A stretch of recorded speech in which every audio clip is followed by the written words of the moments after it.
And ladies and gentlemen, boys and girls, welcome back to the Upsurge Premier League right here on UPL. I will be the host for the evening, Rapture Gravis, the most Rapture man on the internet. And I'm joined here yet again by my side, by my main man, bro, B Down Boulevard. How you doing, brother? I'm doing good. Nobody, man, I've been telling you this over and over again. No one says my name quite like you, Robbie. Feels good, man. Feels good. Yeah, you good, bro? You doing okay? You're fine? We're doing, man, we're doing good, man. We're doing good. Yeah, I'm blessed. You blessed, homie? Bro, I am, like today I looked up and the Lord said, you're good for you, man. And I was like, yo, thank you, my brother. Shut up, word up, bro. But we're here to talk about me and just how blessed I am, right? But before we get to the game study, we do have yet again, so the week, so we have a very, very special guest alongside us. You've already seen her. If you don't know her yet, how dare you? Yeah. How could you? Yeah. But of course, we have to introduce the absolutely fantastic Horf League manager, Bay State, and just all around fantastically five-headed human being. How you doing, Horf? Good. How are you? I hope you guys are doing good today. Thank you. Thank you for asking. Oh, yo, yeah, that's like it's so nice. That's like twice in a row now, bro. It's so weird. It's like it's weird, like asking how we are. Like I don't. I feel like it's a once per season kind of thing, and I guess that's it, bro. We gotta bask in it for just a moment because that's it. That's our one. How are your blessings, guys? I don't know. I mean, I told you too, bro. Yo, like the Lord up there looking out for me today, man. He's seeing me. He says, "Yo, don't you worry, fam. Today's gonna be a good day." And appreciate you, but we're not like we said, right? Today's gonna be another fantastic week, a fantastic weekend day of League of Legends. But before we get into our matches today, Beatdown Boulevard, we should talk about the matches that happened yesterday, because I know you guys were all stuck with looking at Dean. Merrick, I guess. Like, Dean, I'm okay at this game, Merrick. Dean, I'm a color catcher sometimes, Merrick, bro. It's a good guy, not really. But we're gonna talk about that. Talking about the series, yes.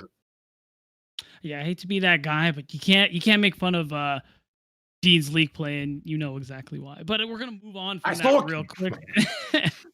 Anyway, just randoms, UTD. Yeah, it was quite a bloody series, a bloody match, game one rather. But at the end of the day, just randoms definitely gave us a convincing victory there. Game two, well, it was a lot faster.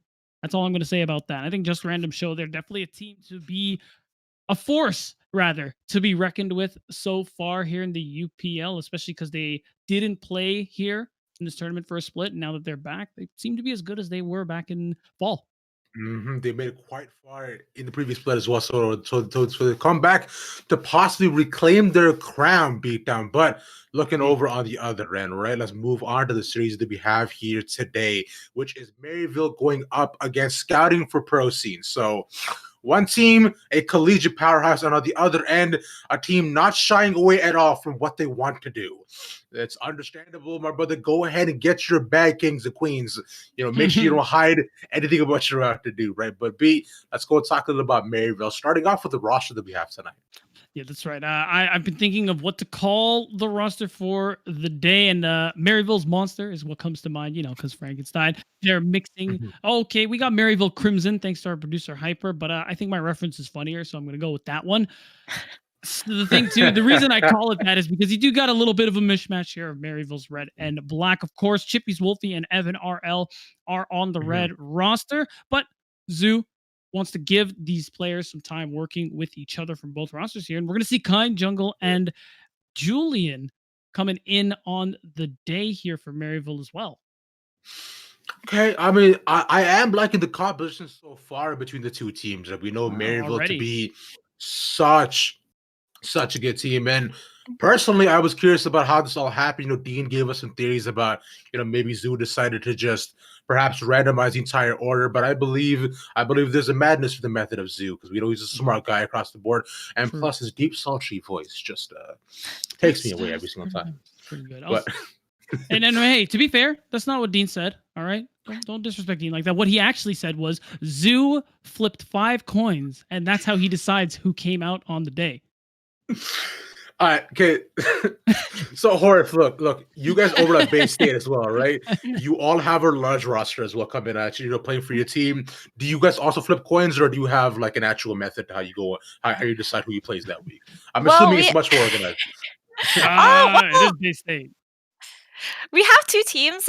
So we have blue and maroon. So we tend to swap out team members of each team, and we just kind of we're still in our experimentation phase. So we're just seeing who works well with each other. We did have unfortunately someone did have our ADC did have to stop playing due to some mental health reasons. So we hope that he does have a good recovery and he's all right. So we are still trying to find that perfect combination. So we are kind of mishmashing in the EPL as well. So we are playing in the Infernal division, and we do have both of our teams actually are playing with one team. So we are going to be swapping players in and out. So we're just here trying to experiment.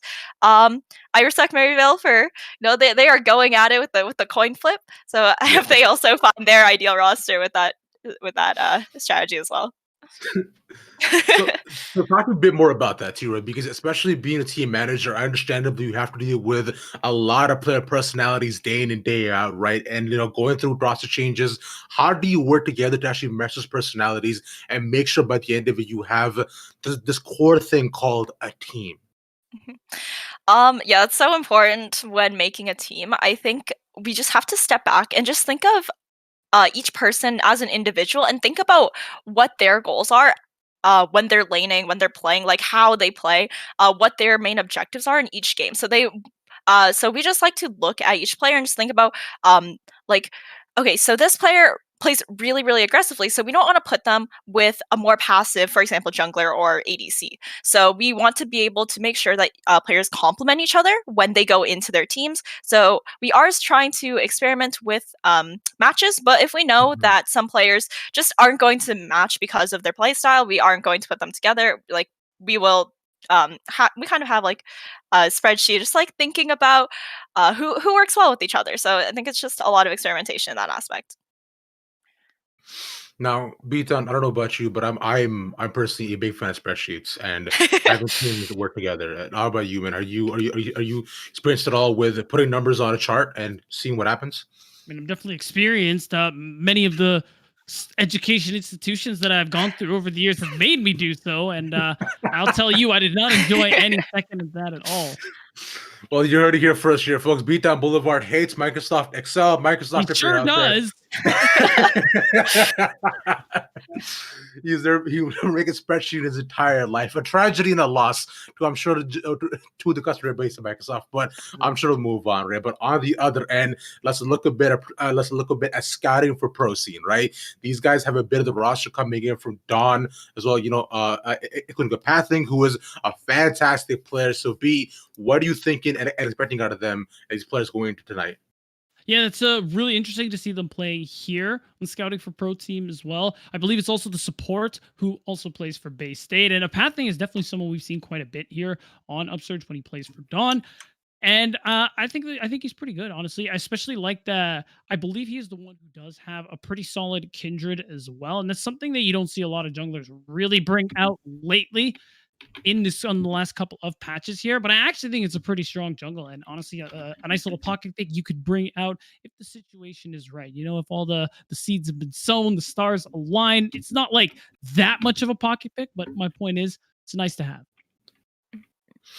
It most definitely is, right? Like you mentioned, just having more into the arsenal of your overall roster is something that you can be flexed around it. Because I know many different teams, especially within the collegiate scene, they have such deep rooted pocket picks that they're just waiting to bring out and just might I say just rain terror upon their opponents. One some I could think of would be the Sejuani top, the Sejuani jungle in general. Yeah. Morgana bottom, Morgana jungle, Morgana top.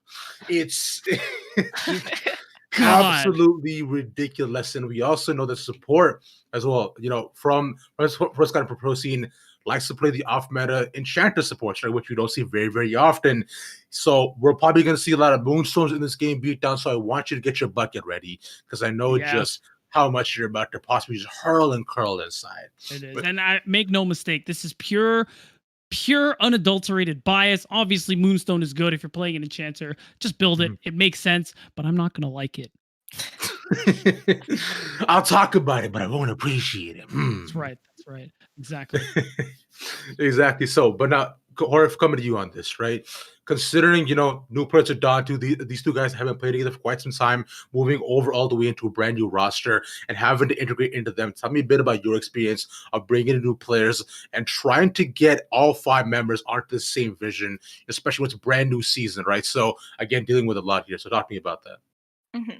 For sure. It's definitely a challenge at first when, you bring all the new players and they just kind of look at each other like, I don't want to talk to you, right? So it's like, it's very awkward sometimes at the very start of the season. So it's just good to get those like team building exercises up, like Blitzscrim, stuff like that, and just making sure that everyone starts to at least turn to the right book. Like they open the right book and they're still flipping through the pages. And just at that point, you're just trying to make sure everyone is able to communicate their thoughts out loud. Because sometimes some players are quieter because they're not comfortable around the people with the people around them.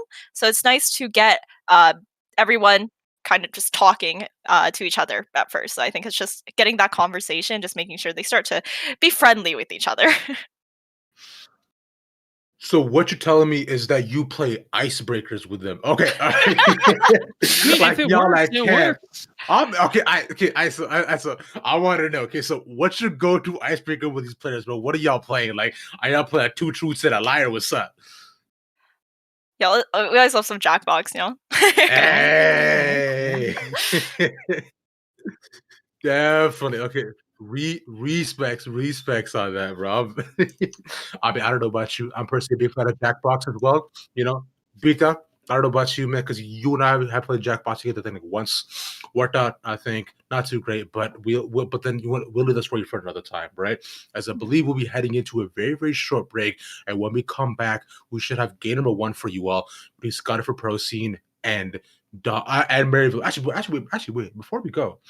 One thing I forgot to ask, which I do every single time. I was almost going to let y'all go. I was almost going to let this pass. Almost got away.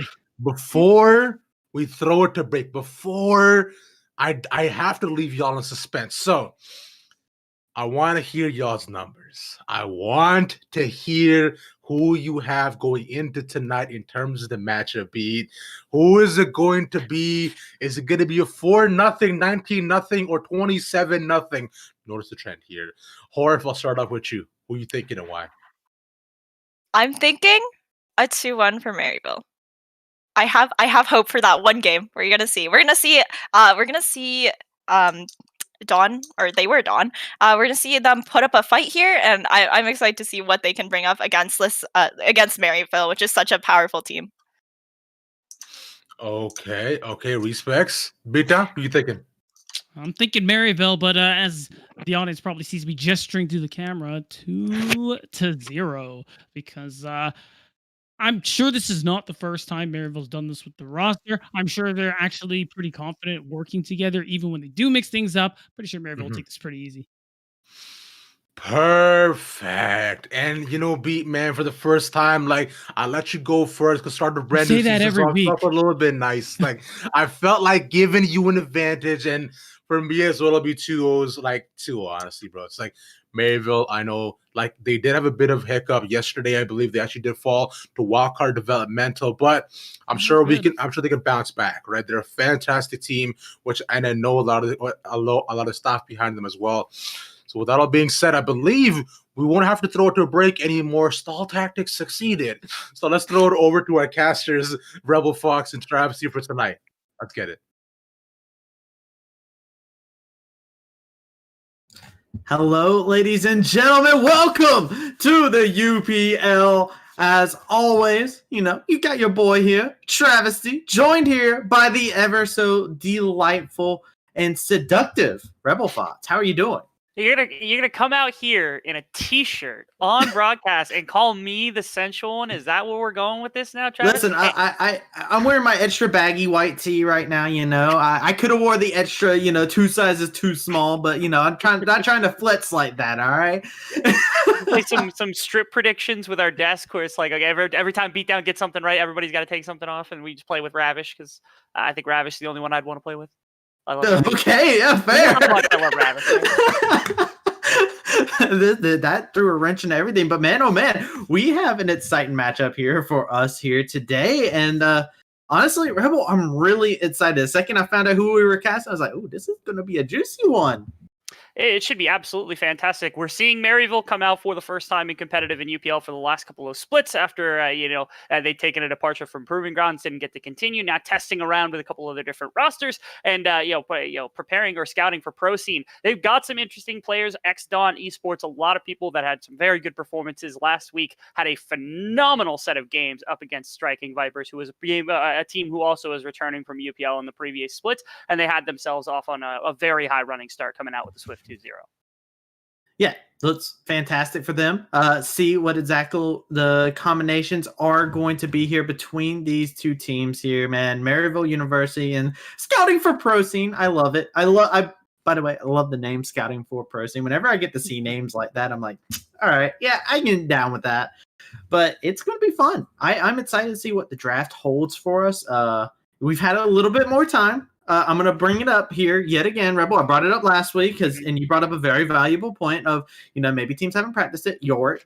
Give me York. I want some York morning. I need it. But I am curious, now that we've had some time for this meta to kind of settle around and people figure out what's strong, what exactly are going to be the combinations here? As these are two teams that are looking to definitely improve as time goes on and become even stronger here inside the UPL. It feels like jungle has, especially for both these teams, there's a fair amount of priority towards this jungle. This Hecarim pick has arisen as just like the absolute god tier, and everybody's still picking it. We still haven't shaken off Odir and Olaf yet, which is for some people travesty. For other people, it's actually quite nice to be able to see that come in. So maybe we get some okay picks and things of that sort. But I feel as though the jungle when it comes to like the first two picks and that dictates your composition so much more. Although now on the side of you, you can see the fantastic activities in that upside that he's going to be taking over from me for this week.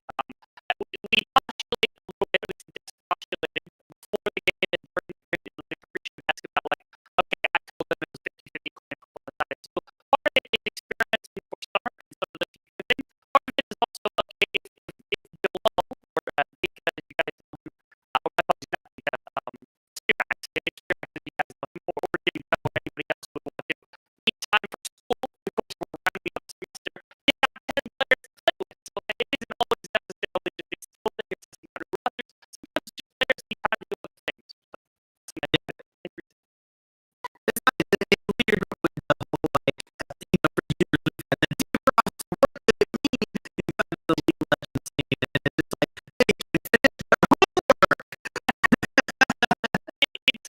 It's the one thing that separates, I think, all of semi-professional leagues and where it's like some of these people are 16-year-olds or 18-year-olds and they're in high school and they have homework to do.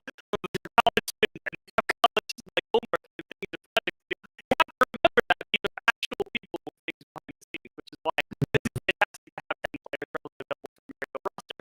And on top of that, experimenting, getting to try new things, they can practice new champions inside of this a little bit more controlled area than what you have in a lot of other leagues.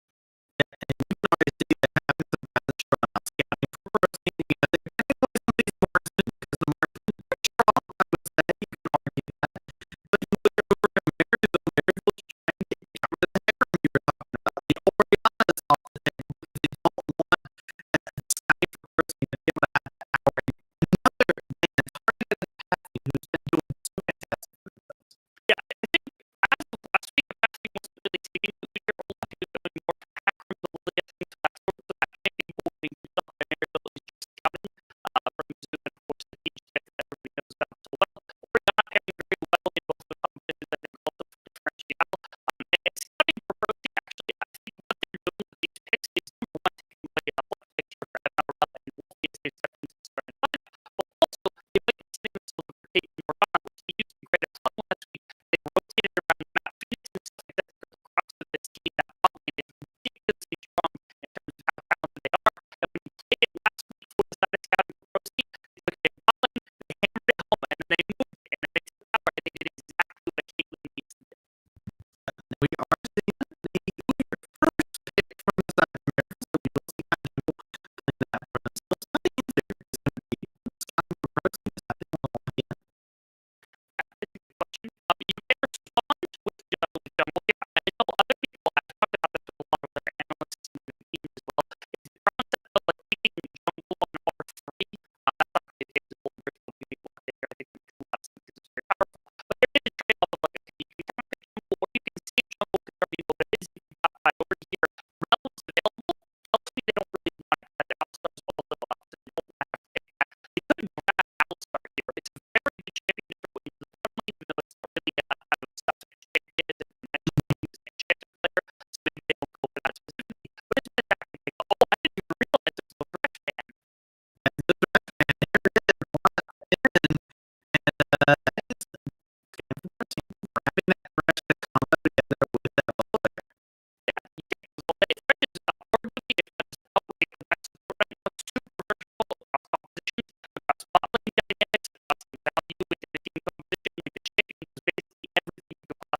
and a lot of other members here. And maybe that is one thing, is like if your tanks start going really heavily for the side of Scouting for ProScene, they're able to get off on a good foot. Maybe Kaiser gets into a place where you've got some okay damage to be able to burst out a backliner really quickly. There do start to be problems. I think it takes a lot longer for Maryville to win a fight than the side of Scouting for ProScene if they're starting to win the game or if they're starting to get a gold lead.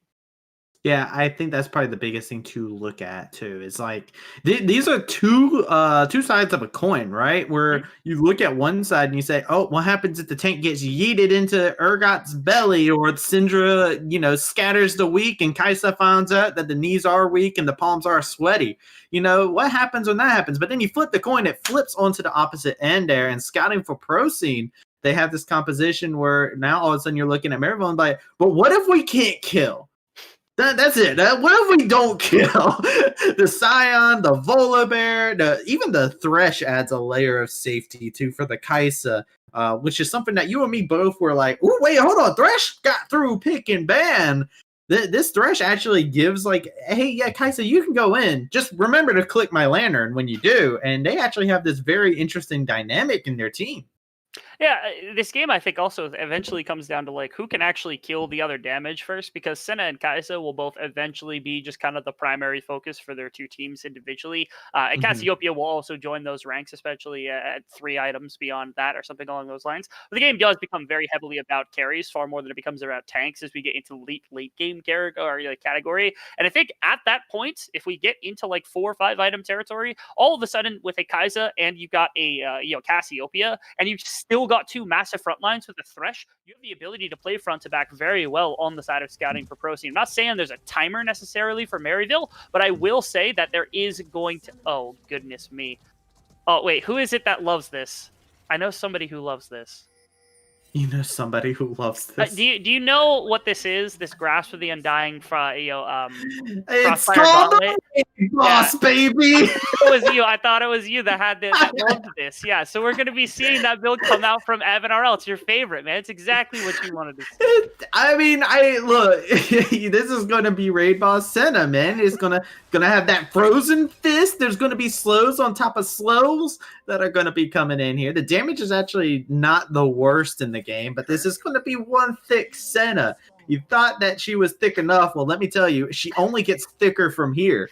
And it's going to be a very interesting thing. Evan RL, I appreciate it. He's been watching some clickbait, trying it out, and said, wait a second, this clickbait, I might be baited. This is a ridiculously beefy team if that's the case. Because you've got like Udyr is going to be able to front line, and then all of a sudden you've got a Tom Kench who's got 2 health bars, and those health bars aren't small to start with. Senna's going to be sitting at like 3,000 health, akin to like what you remember like the Relic meta where you had like Relic Doran Shield, and all of a sudden the ADCs had like 3,000 health at 15 minutes as long as they were farming efficiently. Oh, Chippy's going to check him real hard right here. Yeah, get checked. Lots of damage coming in. The shotgun knees, no mercy. Love to see it. Chippy's making sure his presence is known right off the get-go inside this lane. Yeah, wanting to make sure. And to come back to Maryville's composition, and especially with this raid boss Senna, you said the damage isn't bad. They still didn't have great damage, even though it was full damage Senna. So I feel like they're going to be relying a lot more on damage from Chippies and from Wolfie than they were even previously when they would have needed them to help supplant what the Senna's bringing. Not to say Senna's not going to have damage, but again, you don't really have a true number 1, especially without having that damage on Senna. So this is a team that's looking to play more to earlier phases of the laning phase or towards some of these neutral objectives, because that helps them supplant some of the win conditions outside of just winning fights over and over again.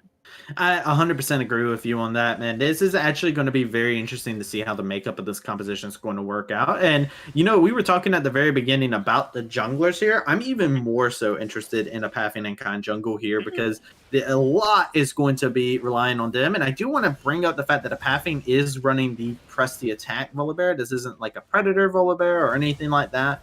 So is looking for more of that consistent damage, I guess, is the word for a Pathing here. That's what he's seeking.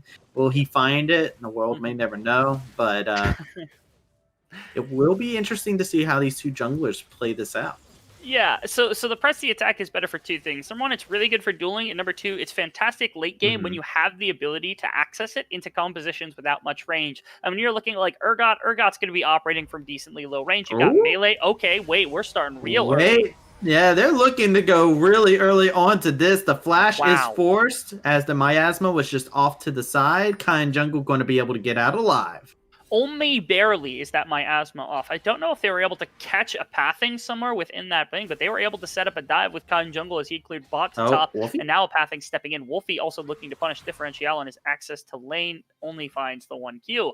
Really impressive stuff, though. I'm surprised they were able to find a kill onto Scion so early into this one with just the two very low-range champions. Exceptionally impressive from this Maryville topside duo.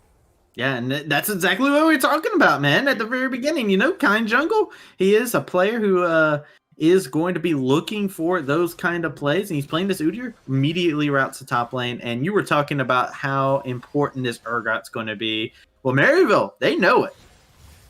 That they do. And I'm curious, like I know they had nerfed, I forget what item it was that they nerfed specifically this patch. That was the on-hit item that everyone was building. Titanic, that's what it was. Titanic, I think it's next patch, actually, that it gets nerfed. So maybe you build for that. Maybe you build for Stridebreaker, things of that sort, because it should be a lot more damage than what you normally see on something like an Urgot, because they will need it. And playing to this top side is big as well, because now, I mean, Scion cannot just sit across from an Urgot who's got plenty of percentage health damage with the shotgun needs and building AD in the early game. It becomes a lot harder to try to sandbag this lane, which is kind of the whole point of blind Scion, is to make sure top lane does not just run rampant, and that might already become a problem here for the side of Scouting for ProScene.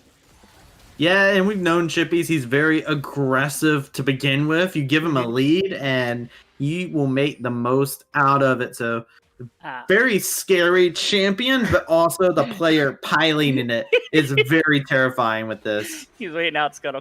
He wants to start the drag. It's actually bought enough time for a pathing to come in. So maybe there's some contention in the river. That's going to be Julian and Evan RL stepping up.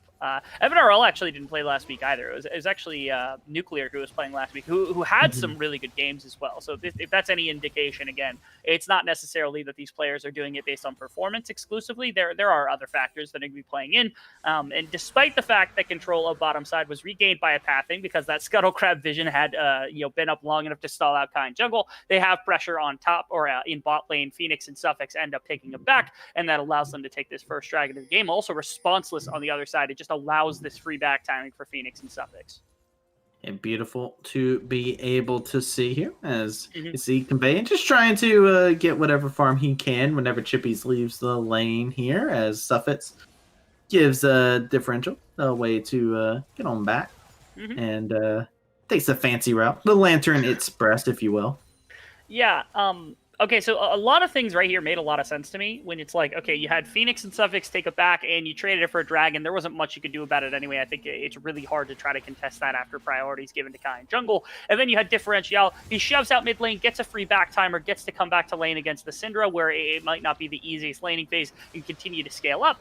I am just curious about what a pathing was doing there, because he was just kind of hovering bot side, making sure nobody was going to touch Phoenix. But they knew Evan RL and Julian had backed, and they also knew that mid lane was of no threat. So the best case scenario, Kind like runs into bot lane, and like that's what he was trying to hover for. I feel like that was a little tempo lost by a pathing right there on the Bully Bear. Not saying it's a huge difference maker, but it could open up a possibility for another place somewhere on the map, as it gave time for Kind to actually come out on this map a little bit faster and start clearing that jungle. And the pathing is looking to try and come in here for a gank. Vayne has done this beautifully to try and set it up, but Chippy smells it out and is going to be not getting taken advantage of by that Volibear Scion duo, as the pathing's doing a little bit of invading himself. Finding nothing, though, because there's no camps up, because he's really late. He might find a really deep wraparound on Wolfie right here, but Wolfie actually sniffs that one out as well. Is able to find a fantastic stun as a pathing continues. Udyr's on this side, He's going. He's on the hunt, on the prowl. Differential picks up the kill on the Wolfie, but the action hasn't stopped. Now it's the fight over the chickens. A pathing and Kind Jungle looking to fight over those, having a little bit of a tussle between the two of them. A pathing taking a little bit of damage, but will be able to get a majority of those chickens in favor of himself.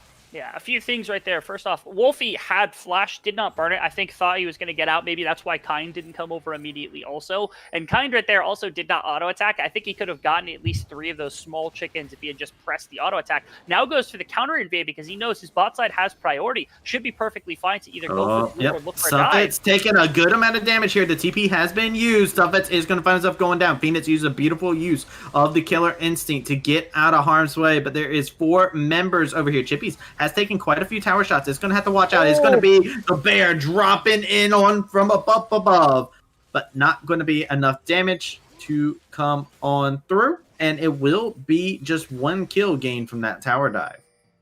A nice kill, which is fantastic, but I think arguably not really what Maryville wanted, given everything that they invested. They had just ganked mid lane and gotten, Wolfie kill. So effectively, that was just a 1-for-1 where you had the ability to invade for blue, invade for more, and especially with the push lane and laners who were really low, instead of looking for that dive and just trading the 1 kill off for 1 kill, it felt like maybe you could have gotten a lot back for Kind, maybe tried to make another play into topside eventually, or use your bot lane somewhere else. I know they're going to take that 1-for-1 all day, but given the execution after, I guess, the 2020 vision, as you would call it, as hindsight's always 2020, it might not have been exactly what they were looking for.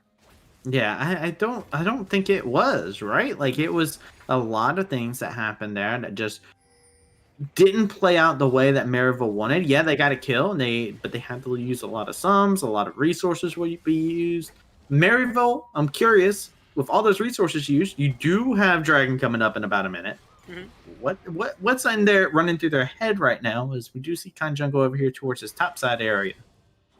Well, okay, so Maryville's composition, I think, does okay with gold, but is far more invested in trying to scale. And so when you break down compositions, a lot of times you could say, what are they really focusing? Are they going for early gold, or are they going for early objective control when it comes to, like, dragons? Because Rift Herald is effectively just a way to get gold. They're going in on this. They went in hard, too. The Scatter the Weak, Unleashed Power, Suffet's barely able to survive to tell the tale. Look at all that damage. That was a lot of damage.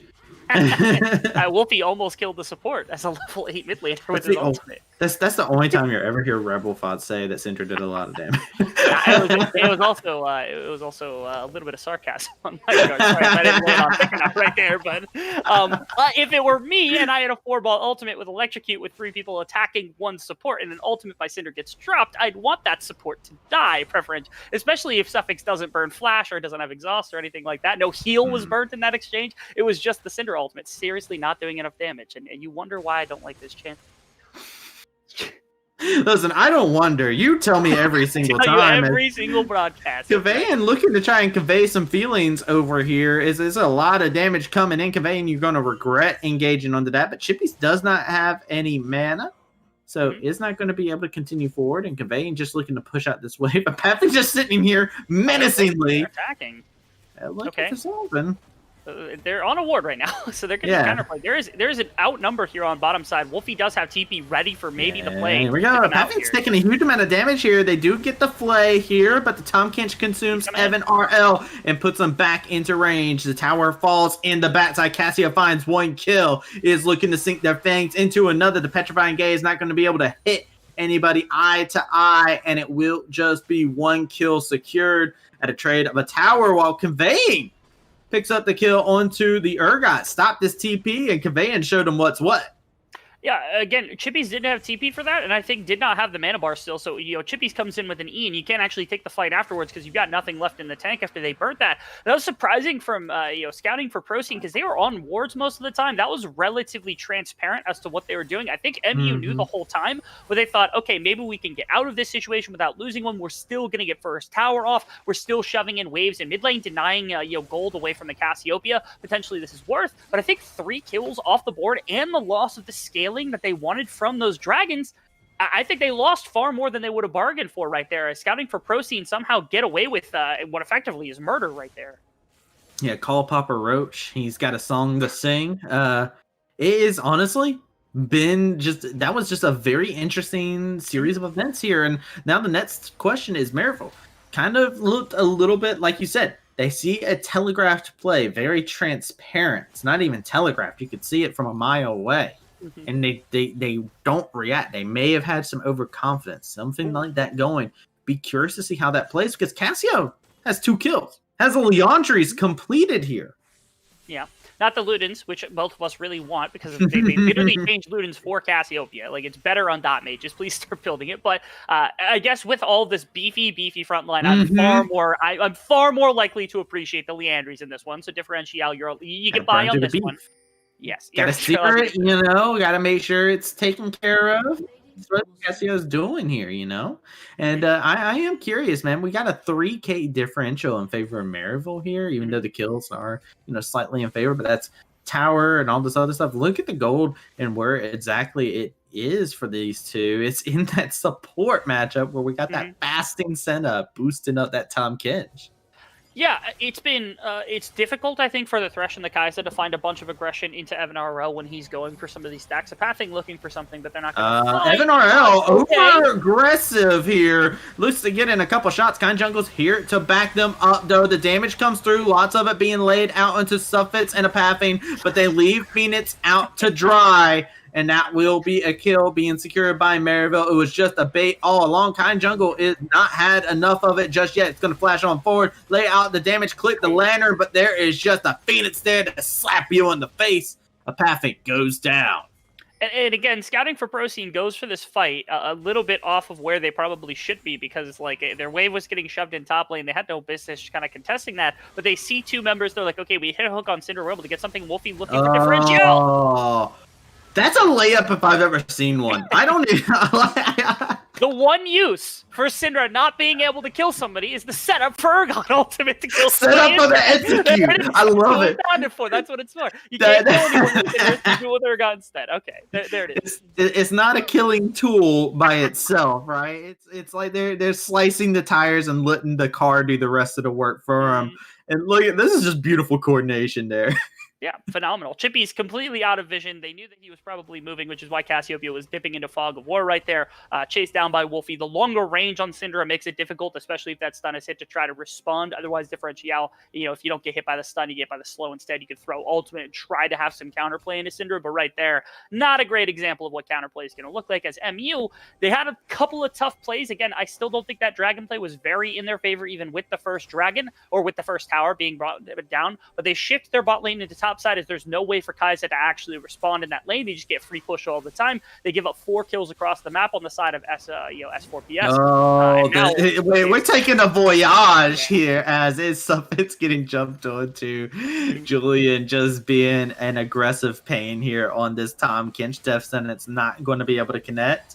As Suffix definitely thinking about that. He's like, oh, last time I landed one of these on Tom Kinch, not the greatest time. Not fun. Yeah, not fun at all. They're trying to defend this tower. This could be really difficult. I'm trying to wait and see if there's actually they're coming through. There's so much that's built into this composition. And, with Evan going this raid boss build, he actually gives a lot of soft CC for his team, too, with these AoE slows. It's so disgusting what, the utility that this build gives. 100%. And this isn't a team that's really designed to fight all that much, but breaking these first round of towers makes it easy to get outnumbers, and it doesn't matter how little damage you have. If you have 3 tanks versus 1 member of a team, you're usually going to get a play. He's looking for it. Pathing tried to get onto Wolfie, but Wolfie was just out of range. Now Chippy's is going to be able to pull him on in, get Suffix. He's sitting, taken out. Now it's going to be a Pathing that gets dropped as well. This fight is turned completely on its head, and Scouting4ProScene is having their HP bars deleted. Conveying is just going to barely be able to live. Gets taken out on the end by Evan RL, and it is going to be Maryville coming out with all the kills in their pocket. And this early on in the game, the damage is absolutely there from the side of Maryville to win fights like this, especially when you look at Evan RL's health bar, Wolfie's health bar. Neither one of them was touched that entire fight, I think mostly because Kind Jungle was soaking, and of course they've got a Calm Kench there as well. But this fight win, I think, just secures them into a great place. They now have taken 2 dragons instead of, they would have had 3 at this point, which probably would have just been the close of the game. But their dragon advantage means they can continue their scaling, as well as the fact that with this massive gold advantage and all 3 outer towers taken away from S4PS, there is a really big difficulty to try to make sure that Phoenix or Differential don't get just flooded onto with all of this beef in front of them that they can't shred through because they don't have the damage yet to actually do so. There's still play here from the side of Scouting for ProScene only because they have damage that can burn through health bars like the Leandries, like the percentage health from Kaisa, but they are a long ways away from being able to do so. Yeah, and it's going to take them, the coordination to be able to kill the people that are doing this big amount of damage inside these fights. The amount of soft CC is actually very difficult for this team to get through. And, we even saw a Pathling, I think he flashed forward to get the stun on the Wolfie, and it was like, oh, I have to go back. And it was just like, that was the only blow that Wolfie had in that last fight. And you can see it here yet again. They just group around, and I love how Maryville is playing this. They are playing very skillfully with this composition they have, continuously rotating for the advantages they're creating. And it's even more of a break, I think, because you think okay, Chippy's in that last fight was able to find a good ultimate. He was a little bit hesitant. I wasn't sure if the flash was up. I think it was up at the beginning, but down by the end, so he used it in the middle somewhere. But it was almost like they didn't want to commit that fear flash once the ultimate was going off. But if they had that fight, it might have looked like a 5-man fight instead of anything else as the dive on bot side. Yeah. That's tough. Talk about a 5-man fight. How about 4v1? You got enough news for that. Chippies will go down, but now there's towers that are going to be falling down here inside of the mid lane. Herald is summoned, and Differential is the only person left. Senna kept everybody's backs mistimed there with the ultimate ability, and now it's going to be another charge coming out from Herald here, and this is an inhib tower. I think if you're scouting for ProScene, you're okay trading gold for gold at any given state. Even if you're trading 1 kill for 2 kills, that usually will benefit your team because of the damage that's just not there on the side of Maryville. You do a lot more with gold on Kaisa or on Cassiopeia than the other team does with any member picking up kills. But you can't give up 2 towers, including an inhibitor tower, in exchange for 1 kill and 1 tower on bot side, even though it's onto Kaisa. That's just too much that you're bleeding out. I know it's difficult to try to stop it, but you got to find a little bit cleaner actions than taking 4 members into bottom side and getting 2 of those backstalled by the likes of the Senna ultimate. I didn't realize what it was for until the last second when I realized, Evan RL is just making sure they can't stop the inhib take. Yeah, they can't at all here, and Differential out of mana, needs to grab this blue buff, is just trying to find a way to breathe. In about 2 minutes here, we will have the Cloud Drake come in here, and man, I'll be honest, with Baron up as well, there's so many things that I'm curious on how Maryville is going to move, because they're the team with the tempo here, and they've been holding on to this tempo for the past 7 minutes, it feels like. Yeah, that they have. Maryville has just been able to make any play across the map, and anything that Scouting for Pros has been looking to do has been responded to with some push on the opposite side of the map, which is exactly what MU is doing with their gold advantage. Again, to get back in, you're gonna need fights to go your way. You're gonna need gold onto your carries and things like that. Even that still becomes a problem because you still have Syndra stun. You've still got Tom Kench to protect one of your carries. You got Chippies to stand in the way. You've got Kind to stand in the way to make sure that there's no way for these damage carries to try to access this backline where your damage might be coming from. And with all of the range they've got to start off fights with things like Senna auto attacks, Qs, Syndra being able to throw in E's and Qs from a pretty decent range outside of what Cassiopeia or Kaisa can bring, all of a sudden these fights aren't even to start off. You're usually starting with a health advantage on the side of Maryville, which is even more problematic. Oh, look at this though.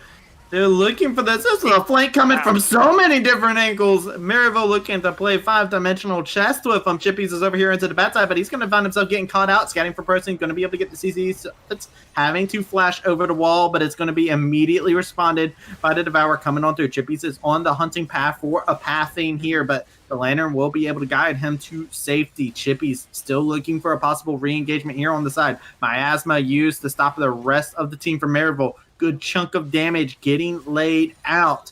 But what started as a fight on all fronts has continued. The flash being blown by Wolfie. Cavane taking a heaping amount of damage. Scattered Weak going to be able to go over onto the back side there. They're laying out the damage onto Cavane. It's going to be the first person to fall. Paffing's over here onto the side, not being able to find a way to get in.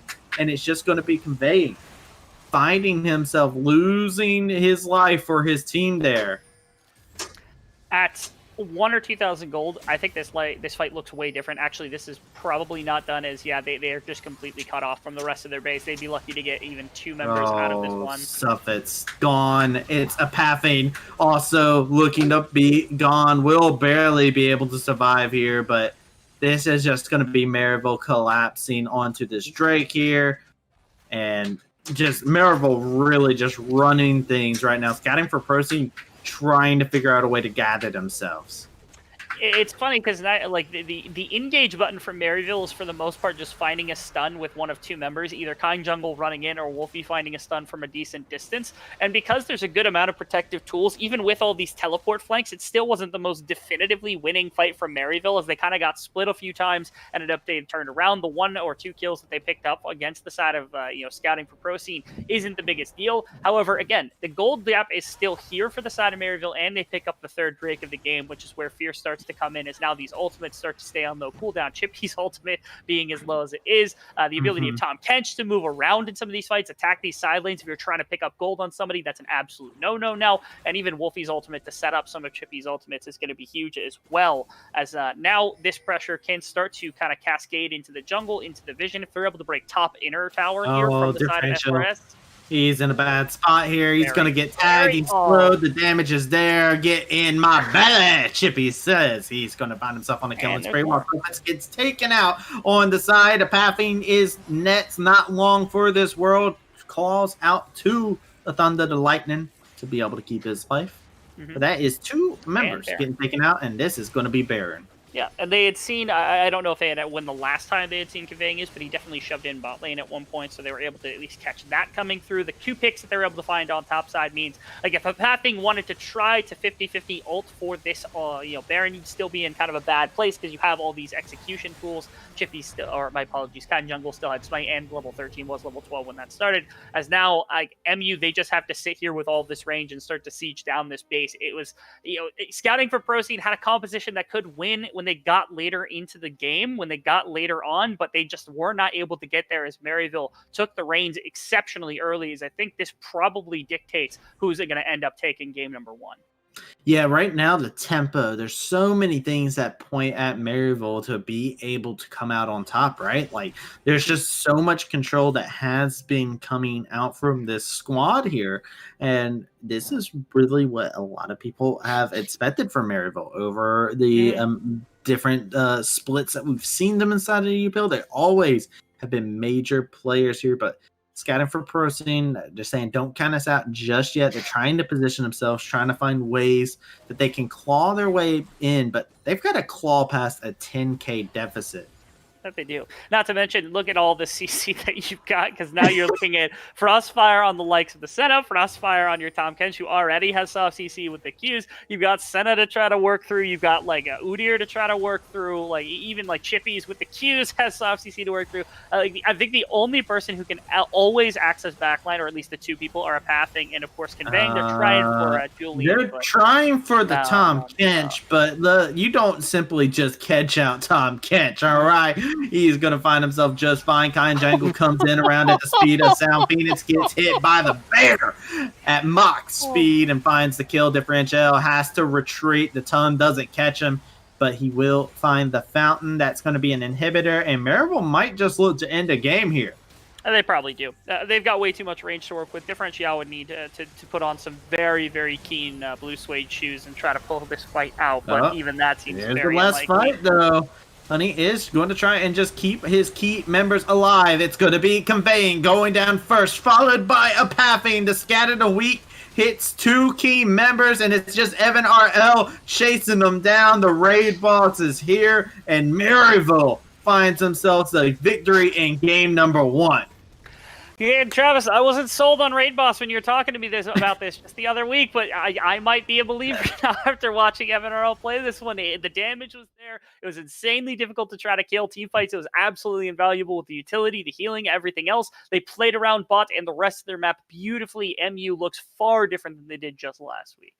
Absolutely, and you love to see the innovation that came out from them inside the bot lane with the raid boss build, and also how they played around and made it to where, the win conditions that we talked about, chippies and whatnot, and then Wolfie even there doing the layups, the alley-oops that were coming in there that we got to see in the game was fantastic to be able to see, and that's a big key thing to keep your eye out from this Maryville squad is they identified their win con and immediately went for it. It's the thing I think that they're better at than the majority of teams within the semi-professional scene is they're able to identify what their win conditions are. Even like within the drafting phase, they know what it is that they need to do. They set that goal for themselves, and then they execute on it with very few mistakes most of the time. When they're making mistakes, you see this team against top-level teams make mistakes sometimes, and even then, it's still difficult to beat them. But when they're on, they're on. And right there was a fantastic example of them. Really, I think maybe one small blunder at the beginning of that game. I had made mention that Dragon was a little bit of a fumble on their part, but every other play was gorgeous on their part. Never really lost the ability to keep the game within their hands, and they absolutely outpaced what was coming through from the side of Scouting for ProScene.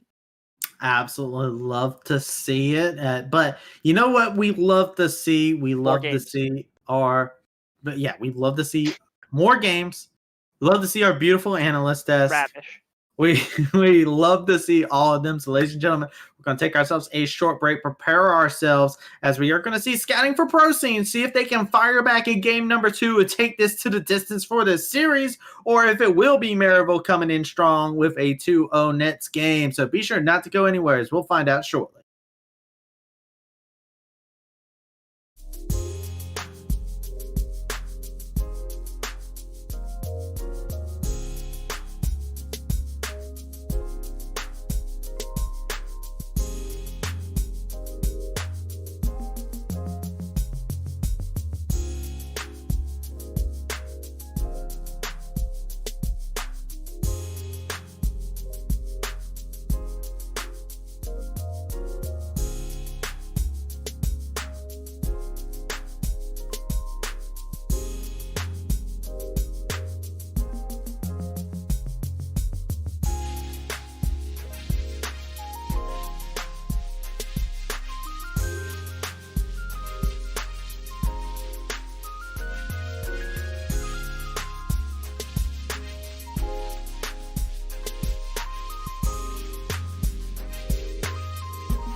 तेरी यादों का तेरी याद में निहा तेरी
And welcome back to this, ladies and gentlemen. Ravishing Grabs with Beatdown Boulevard and Horth by my side.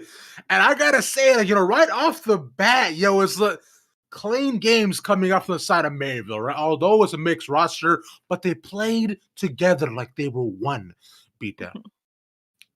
Yeah, I think that's a pretty fair statement, and it's basically what I said. I figured these guys have definitely done this before. So Maryville, these guys, whether it's red or black, are very used to working well together, and we saw that they played a slow and controlled early game, and even though they didn't take a lot of fights, all of the fights that they did take, all the skirmishes they started and participated in, made sense. They always got value out of them, and that's how they accrued these small leads that I was even asking myself during the early game. I'm like, wait, the 2,000 gold ahead, how? And then, you start looking at the gold, you start doing the math, and you're like, I see. Makes perfect and absolute sense, right? And you see it, because of the two, right? Coming back to draft as well. I know Horth also pointed this out. Not only the Urgot pick, but also the Syndra pick too. Even bot lane with the Senecants, right? It seemed like Maryville had everything on lock. For sure.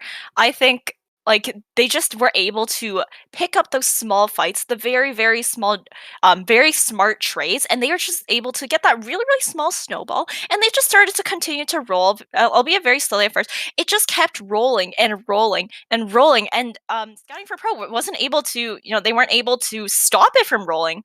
Yeah. Like we have this clip here of Chippy's just being able to grab onto differential in the mid lane, and he's just differential wasn't ready for that. They Maryville just played their game very, very smart, and they're able to get all of these small leads. Like maybe it's just one death onto that originally 2-0 Casio, but it just kind of went on from there. So Maryville were able to play very, very smart, and I commend them for that. Yeah, they were able to move around the map really effectively at all stages of the game. And we were talking about it during the break.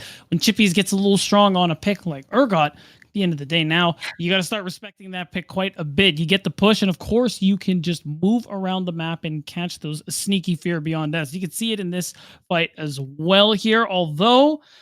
Actually, no. This goes perfectly well here for Maryville. Kind Jungle does get super low, but of course, being Udyr, he's extremely difficult to kill, and they end up diving, conveying on this tier 1 turret. It's just so easy for them. How you can even see too, they keep pushing out these waves in the side. So every time we see Scouting for Pro try and take these fights, they end up bleeding out gold and XP in the side lane. Bear stun job done. 3 sentences Bear run stun job done, right? Run stun job done. Whatever, bro, you get it. He doesn't know what we're trying to convey. I told you not to interrupt me anymore in this Desby. You've never said that. I'm saying it now. And that's what matters. Right? So let it be said, so let it be done, bro. But I'm gonna start writing on my commandments for what you can't do to be on this desk anymore, bro. Good idea, right? I'm going to put it back right there. You see where Childish Gambino is? Yeah, right there. Yeah.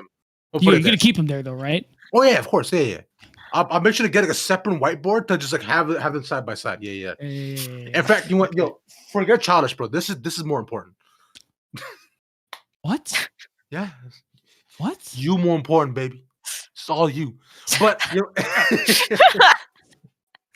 but of course, yet again, let's go and move on past this, right? Because at the end of the day, this is all about the players. And you saw how Maryville came in with such a strong front. But the question is, can we see Scouting for Pro as a spot to this? Do you think? And if so, how did they come back into this game?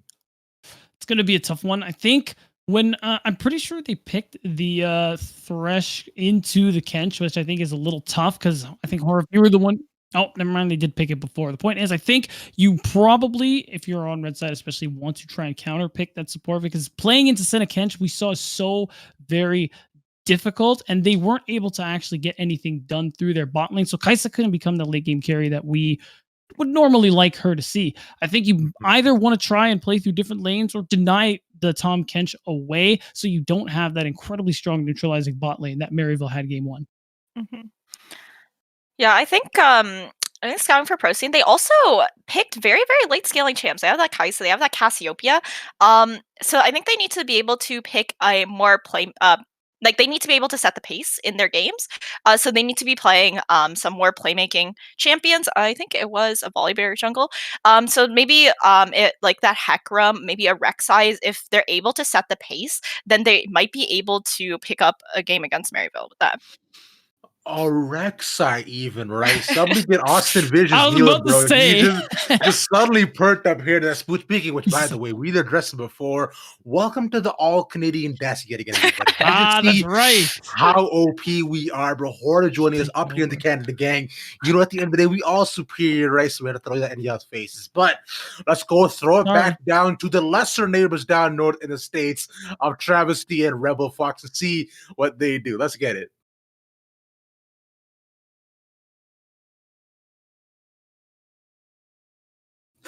Thank you, Analyst Des, for breaking down what was a fantastic game 1 between these two teams, slugging it out.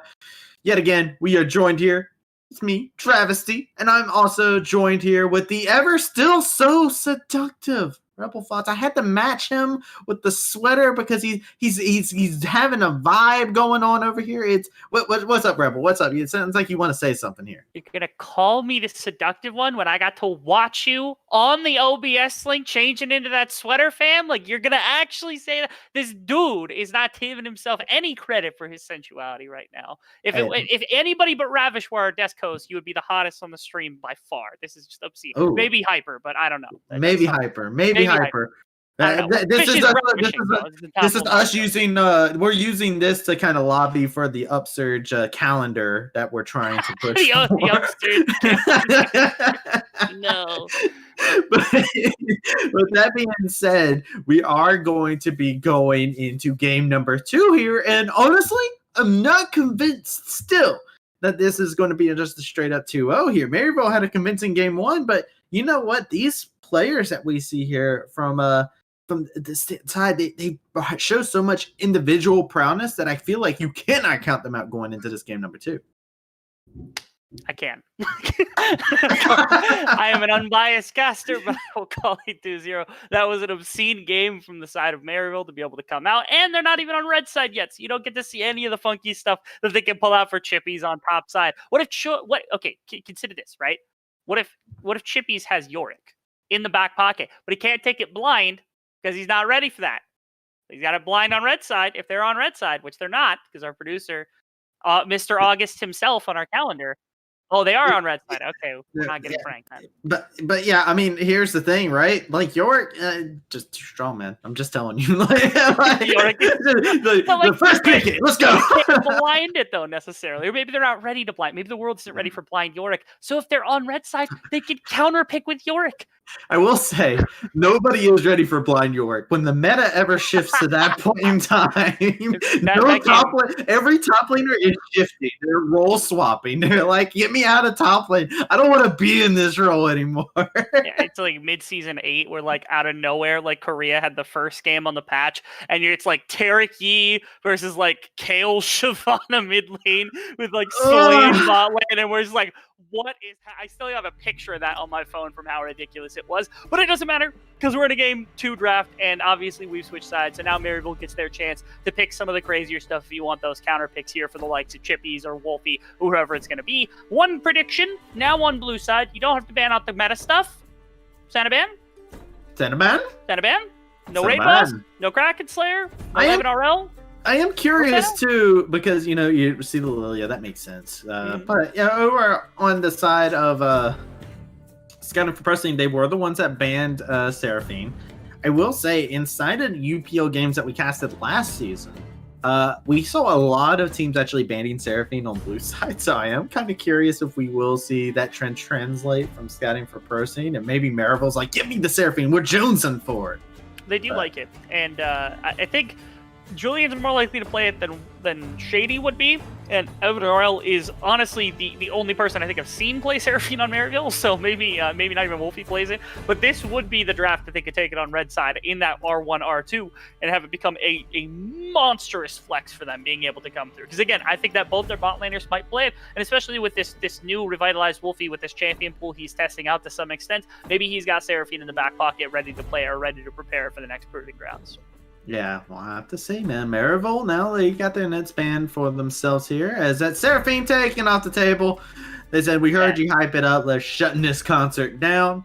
And now, Scouting4ProScene, they got the last ban for themselves. And we'll get to start seeing some of these picks flying through. We will. An interesting, again, Senna's still available and Udyr is still available, as well as, Thresh also available, and they banned Thresh away on blue side, which is crazy because they were the ones that took the Thresh on red side. They could have gotten it back on blue side, and I don't think it actually played too badly. I thought Suffix was perfectly fine on the Thresh, so like, you easily take that R1 and it's like, okay, what do you pick in support? Rel, bad. Alistar, bad. Enchanter? But we're not going to go too crazy as it seems unlikely, and the Thresh would be fine into pretty much any matchup. So I'm surprised really heavily that they decided not to ban that one away, or to ban that one. Yeah, I am as well, but Scouting4ProScene, we'll see what it will be. It will not be a new to your first pick, as Maryville made sure of that.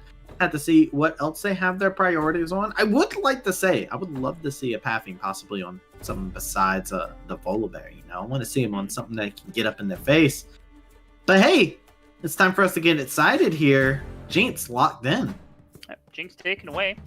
Could go for Tahm Kench to pair alongside it. Thresh, I think, is much better for pretty much any ADC that you would be willing to pair that with, but you could take that. Senna is available. You can take Senna, Tahm Kench, immediately take away the defense of the Jinx, and you can have the same pairing you had last game, and Jinx, really good on crit, doesn't have percentage health damage, so when you stack 3,000, 4,000 health on Senna, pain. That's what I'm saying. I actually really like the idea, but it's not going to be the idea we get here. Varus coming through here, so that is locked in, and I'm going to be interested to see it because we've seen the AD carry pool kind of shift around a little bit, and seeing Varus kind of coming into the fold here would be very interesting. I'm curious, is it mid or is it going to be in the AD carry role?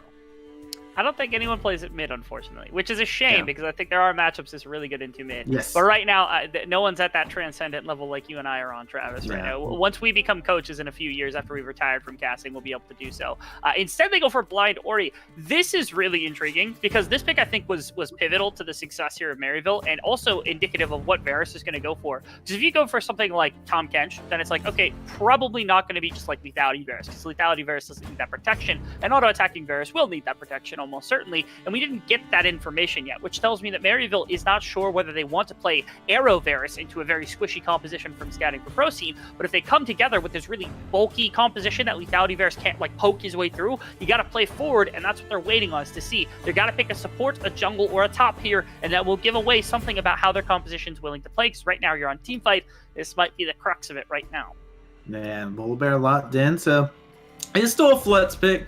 Can see it go into either the top side or the jungle here, but all the solo lanes have been shown by Scouting4ProScene. Maryville, in the case that Volibear does go over to the top side, as I know that's a tease. You cannot get my hopes up with that one. That's what makes him our man of August. That's what got him on the August front, right? Or the cover. I think it's the cover that people identify most. This is not shocking in the slightest. This team plays it in 2 positions, if not 3 positions. I don't know if Volpe plays it, but I know at minimum Chippies will absolutely destroy on it. And then Kind Jungle, I'm sure, has got it in the pool somewhere. Perfect ball delivery system also for going on. A great start to this competition.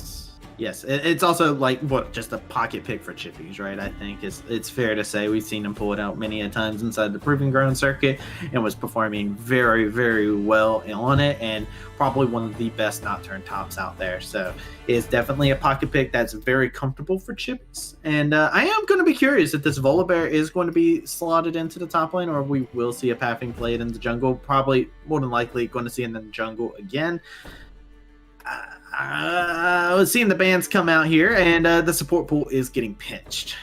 The cool part about Nocturne is I think you actually are perfectly comfortable taking it either way. Whether you want to take it into jungle against Volibear or top into Volibear, I think it's fine, or Volibear on the side. So there is that to talk about. Enchanter is banned completely away, as the Janna and the Lulu are both removed from the pool of Suffix, as Rel is removed on the opposite side. A lot of supports getting taken off the board here, where you've got, like, if Alistar gets banned, then we are just in a world of hurt right now when it comes to the support pool. Not going to be the case, as Maryville does have support counter, which is the most important thing. You could ruin your entire blind pick here and just go for something that you could play into the top side immediately or the jungle immediately, give away where Nocturne's going to be, but get yourself bot side priority potentially with the pick. Otherwise, you got a blind support right now. I think Alistar is the only thing you could do that with.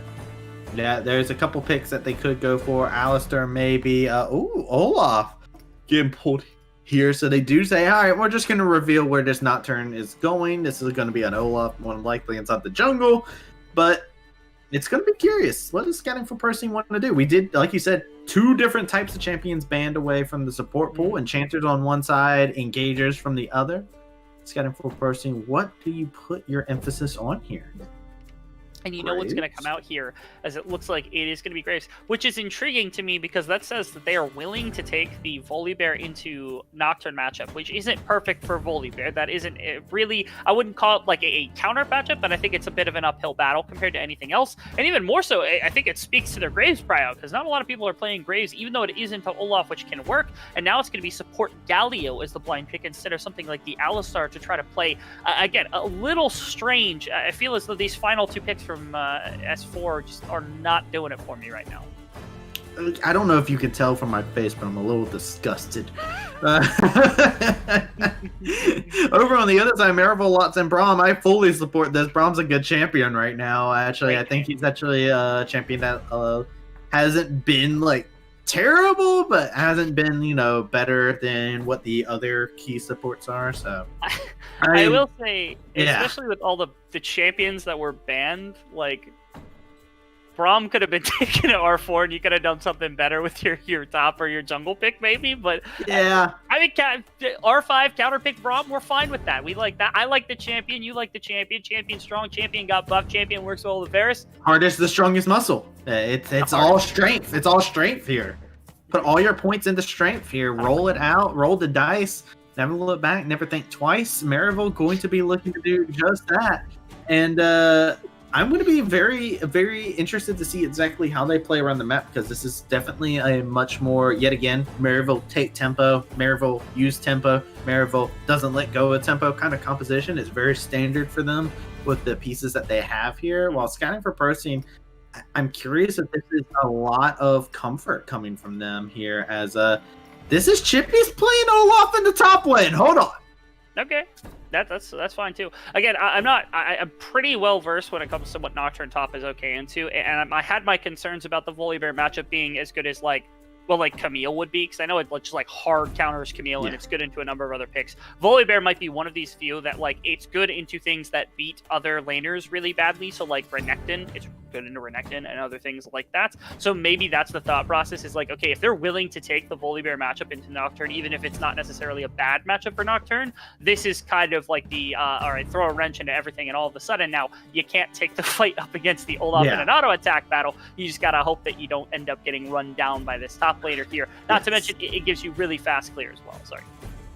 I mean, it's just one of those things. I'm actually kind of excited for this, just because I play Olaf top, because it's literally you land one at and you run them down. Travesty, you're perhaps one of the very few people that might have been around for this. Okay, do you remember in, I think it was 2015, second half of 2015, Team Coast had got relegated. Their top laner Chris played Olaf in their qualification match to come in. That was one of the first series I ever watched in League of Legends, was watching Chris, one of my favorite top laners ever, pop off on Olaf top lane, which is what I thought he needed to play for a very long time. And then he got shifted into jungle, and my entire world of League of Legends has changed. And this took me back a little bit, because I get to see the old-timey Chris type champion. And it was also, I think Dyrus played it at the time as well for TSM when they were in their gauntlet run to try to get into Worlds at that time. But it was an incredible top lane pick, and now I get to see Chippies put it up against this Volibear here on the main stage, which should be really exciting to watch.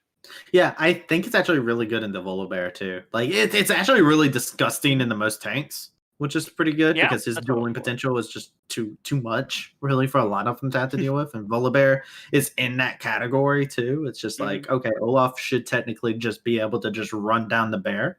So be excited for that for sure. And you get to have these favorable matchups. And Maryville, Galaxy Brain here, switching things around, saying, all right, reveal to us a jungle matchup that you think is going to be good into Olaf. And then they're like, haha, we got you, Nocturne, baby.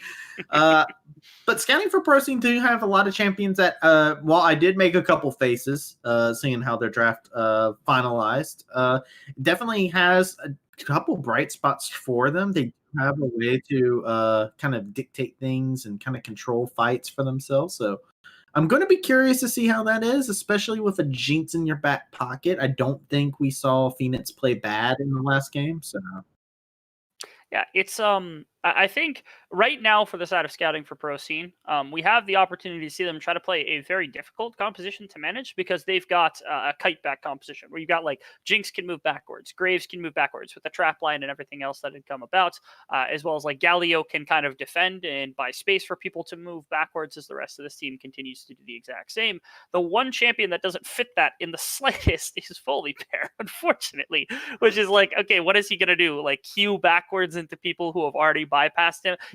Like Volibear's job is to be a meat shield and to engage, and I think the purpose for Volibear in this comp is to just try not to lose top lane.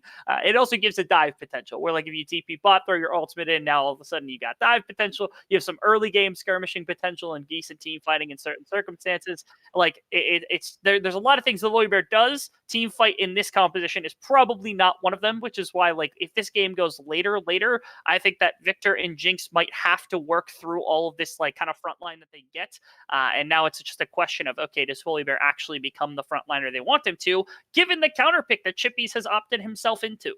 Now, get this, right? Conveying lane bullies Chippies, goes into Kind Jungle's jungle and just kills his jungle creeps. Because Volibear top can do that. Yes. So in a perfect world where pathing maybe has some pathing up towards the top side, has that aggressive way to kind of get conveying going, that's like the ideal situation with this pick, right? Because it is a champion that can kind of invade solo and kind of just take camps away from. I've seen some people actually in Academy who have actually turned around, taken the Volibear top, and they say, all right, we invade. We see their junglers down there in the bot side. Their red buff is up. I'm just going to take their red buff. And it's actually just stupidly hilarious to watch. That a jungle change made Volibear top be stronger, because it's just like, oh yeah, you can be cheeky with this. Can I just throw this in really quickly, because you've been at the Academy level and you've seen Varus as well. I love the fact that for months I was saying Comet Varus is useless when you're building mentality, because it's so bad and it never tags and it doesn't do enough damage and it does nothing at all. And everyone has switched to this this Halo Blade style, which is what I was arguing for, I think, years ago when this new rune system had come out. And I was talking about Lethality Varus because it's one of my champions that I play all the time and always come back to after years of not playing it. I'll just always throw this back into my pool because it's so fun to play. And I have never not taken this rune because it's so good for laning, being able to get those passive stacks on that W and being able to press and get that massive execute damage, especially when you touch into AP a little bit. I think it was Shiro that we saw do it with Improving Ground, building that Naster's Tooth. I can't. The AP ratios are actually nutty. Just to add on, like, like I second this. Like his AP ratios are actually pretty disgusting. If you doubt it, one of these times when you get into an ARAM, you know, you just lock it in, right? Just lock it in and see what it does. But this is going to be bad here. It's a pathing. Going to be able to use that phase rush to effectiveness, though. The red buff is going to go ahead and restart, and Wolfie has the inside track there, so not going to be able to catch anybody there. Yep. They try to cross map, not going to work. Now pathing has to try to get something back. Yeah, Chippy's taking a very interesting path there, gets immediately jumped onto.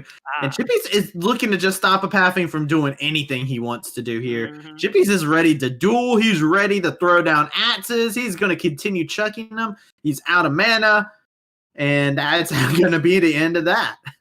Okay, a pathing is really trying to pull something out right now, because at this moment, he knew he got cross-jungled, tried to do it himself, gets collapsed on by Olaf and by the likes of Kind Jungle. Okay, going to try to take these Raptors, will likely walk away with a little bit. Wolfie not going to be able to walk away also from Differential, who has the wave push. So minimum, a pathing is going to be able to walk away with at least the Raptor camp taken away from the likes of Kind Jungle. Catch him here as well. He is really kind of like, okay, he's not as low as I thought he was. I thought he was going to end up a lot lower. It is a Raptor traded for a red buff, which is big for Kind, because he gets away the red buff from the likes of the Graves and also gets that one advantage that you're going to be able to pull out. So a pathing was able to pull something. I was worried he was going to have to walk out with nothing after so long of not farming. I was really, really worried that was going to happen, but at least get something in that back pocket.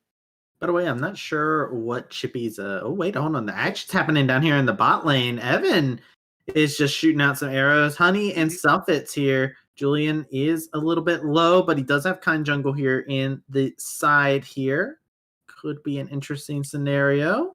There's going to be some counter jungling at the moment, it seems. That there will.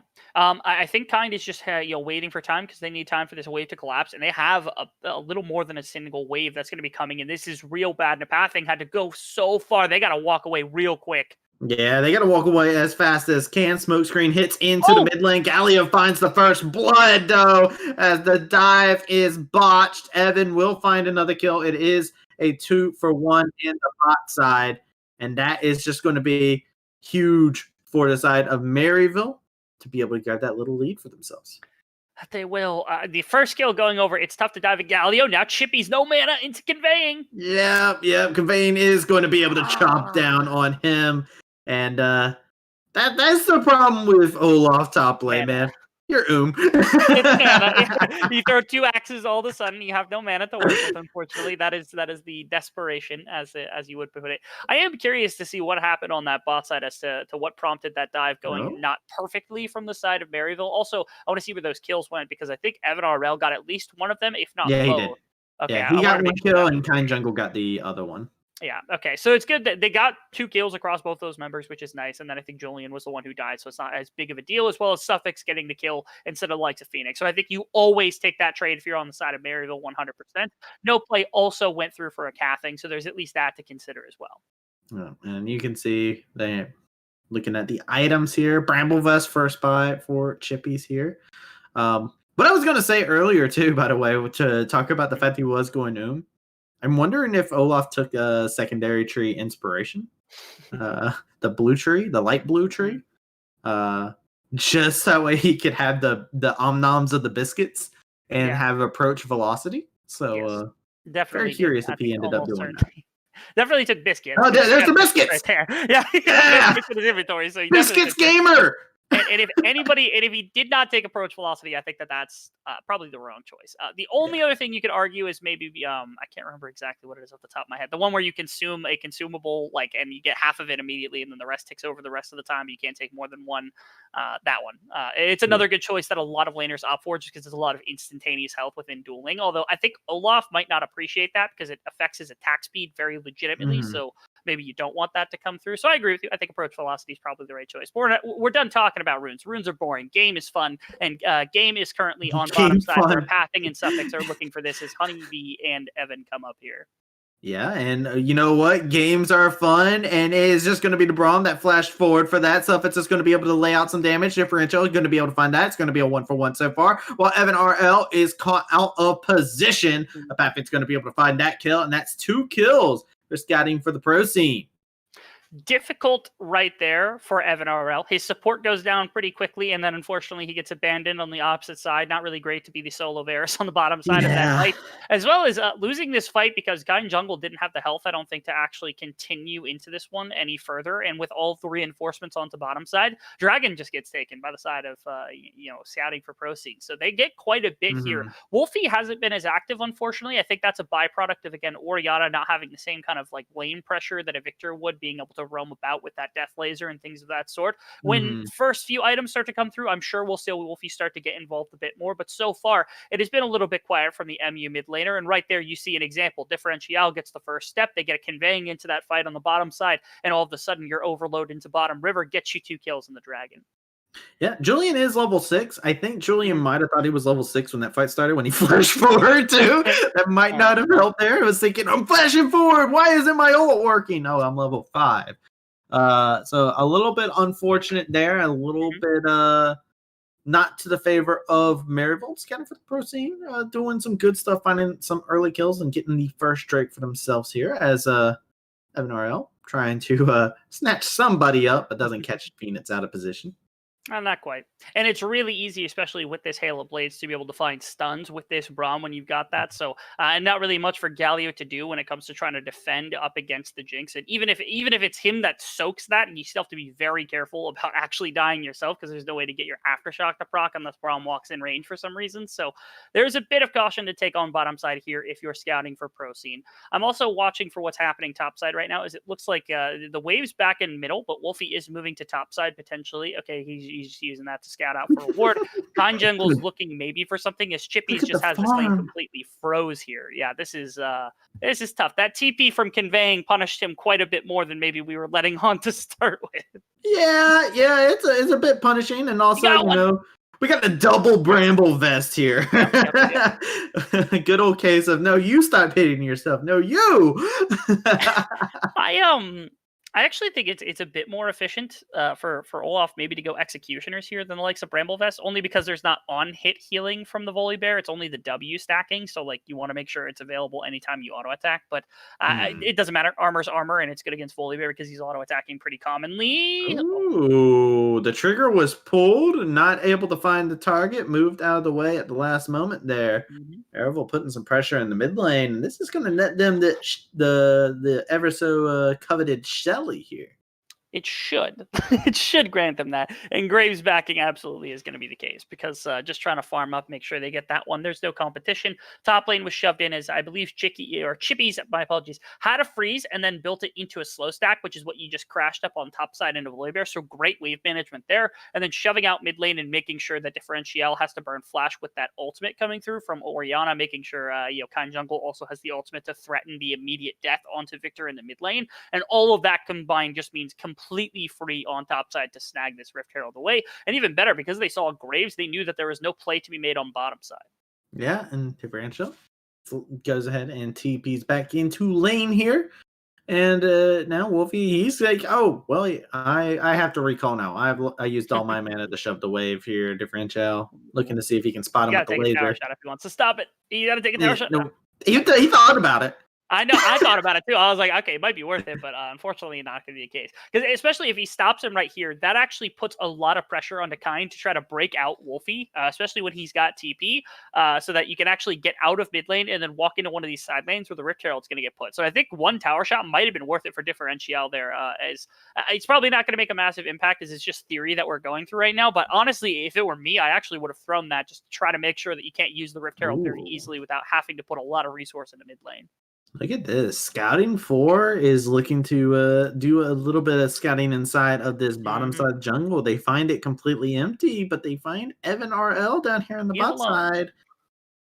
He is going to have a TP. Taunt will connect. Flash comes out a little bit late. Super Mega Death Rocket was there, but it's going to be the follow-up coming in. Olaf finds a trade. It's a 1-for-1 so far.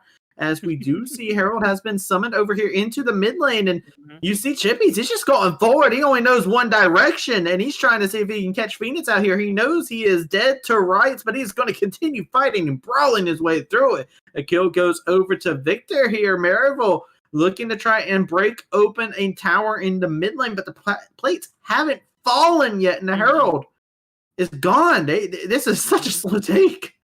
Yeah, so actually, I really love what happened from Chippies right there, because not only do you get a trade kill on bottom side where like Varus ended up getting punished and you're getting something in response as the mid lane play is coming through, but the big thing is like if Olaf walks away, I think they're fine with him leaving and then just moving into bot side and try to trade tower plates evenly with what Maryville did mid lane, because conveying was there, he was going to be able to clear the wave with E, and there's not much to have. So instead, he throws his body forward and he's like, okay, no, Phoenix, you're not allowed to walk forward. Not for at least another 10 seconds or something before Evan RL respawns. And yeah, you don't really get a kill, but they only got one tower plate off of that bot dive where you've got 3-4 members down there. So really impressive to be able to stall them out, even though it does result in the death. You absolutely take this trade because that's a lot more gold on your Orianna that can now be used to help recover from mid lane. But look at this. That's the result. Scouting4ProScene says, all right, we're going to take this advantage that we just got into the bot side.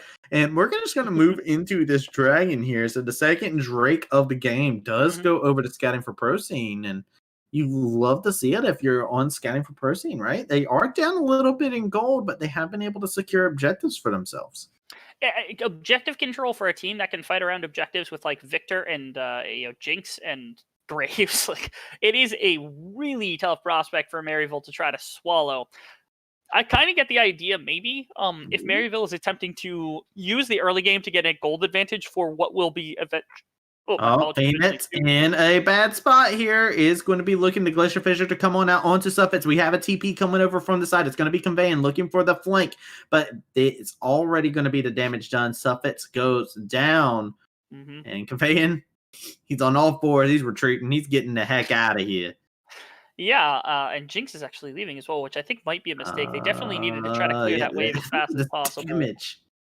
Yeah, it's obscene, man. It's just too much to have to deal with when you got those passive stacks onto somebody, especially when your W's up. That's what happened right there. I think he half healthed a Pathing. Is that who died right there? Yeah, no. Suffix died. It was Suffix. Yeah, Suffix got half health with just one Varus arrow because of the W execution range that had come out. As Maryville, they're using that advantage. Oh, they find conveying. That's not good. They're looking forward. He is a thick boy. Okay, this is he's a bear. All right, bears known for the thickness. Don't want to mess with that. And now we see the counter coming in from Scouting4ProScene. You have a Pathing over here in the top lane. Absolutely textbook. Chippies running the heck away. Yeah, Chippies just tanking a lot this game, where it was like that initial play Chippies? gave up quite a bit. Yep. Okay, Chippies is just trying to get red buff. Yeah. Okay, they've invaded into 2 separate camps here. Kind Jungle kind of just wants his red, and they're actually not going to be able to get to his red either. They will spot out these 2, which again, it's defense exclusively from Chippies right now, where like he's trying to just soak as much as he can. Topside play was able to abandon his top lane immediately to come into the jungle to the support of Kind Jungle to make sure Pathing couldn't get off to an early lead and try to even out the buff trade. There was that. The teleport to bot lane where he just tanked to death in order to make sure that the play got slowed down. And all of this has resulted in plays across the map that have benefited Maryville, although they are kind of ruining the Olaf's later stages, whatever late stages Olaf would have been able to have as a top laner. But either way, he's still going to be valuable eventually. But again, all of the power that Olaf usually has is early on, and you're missing a lot of that, or you're using it right now to try to get everybody else on your map ahead, which is working for Maryville. We'll see if they can transition it into late game, but I feel good about their odds, especially with the Orianna delivery system and the Varus and things. Yes. I would love to actually see what items that we are seeing come in here through the Olaf at this current moment in time. He's got a bunch of components, as you can see there. Yeah, he's trying to get him going. He doesn't have the full item completed just yet, though. As you were saying, he got that farm lead, but kind of has been short now that Volibear had that lane to himself on the bot side.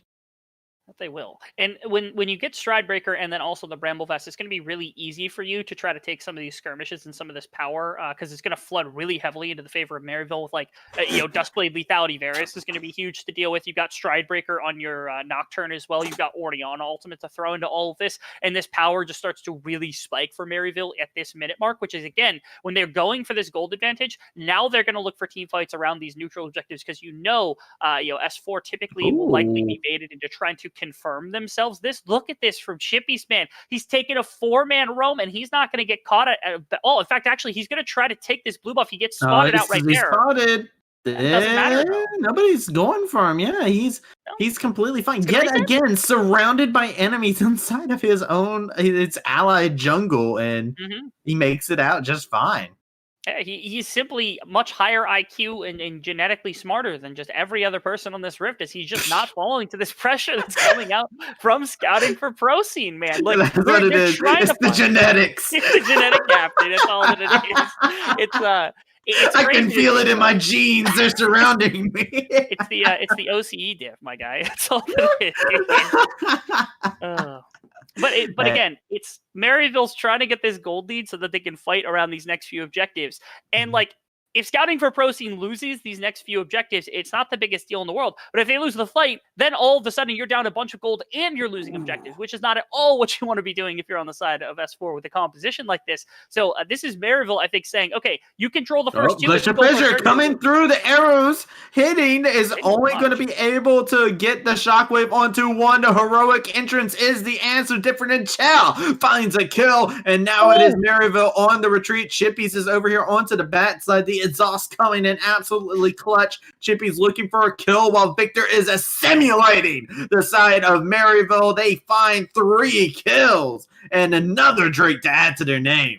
They really need to attack all at once and in one direction. Otherwise, it becomes so much harder to try to find something. Wolfie, I don't think, had the perfect ultimate in that fight, because ideally you'd get it onto some of the squishier targets like the Victor or like the Jinx and allow this Varus arrow to try to execute somebody on backline, but that just didn't happen. Really close to getting a pathing, but that was about it, as now this is starting to crumble around Maryville. They tried to play for this gold advantage, then look for the fight around these neutral objectives as S4 is attempting to get all these objectives into like soul range, Baron, things of that sort. But losing the third one now puts all of the pressure onto Maryville. If they don't win fights or don't win objectives, all of a sudden you've given scaling to a team with a Graves, with a Victor, and with a Jinx. There is problems now for this strategy that had come out in the early game.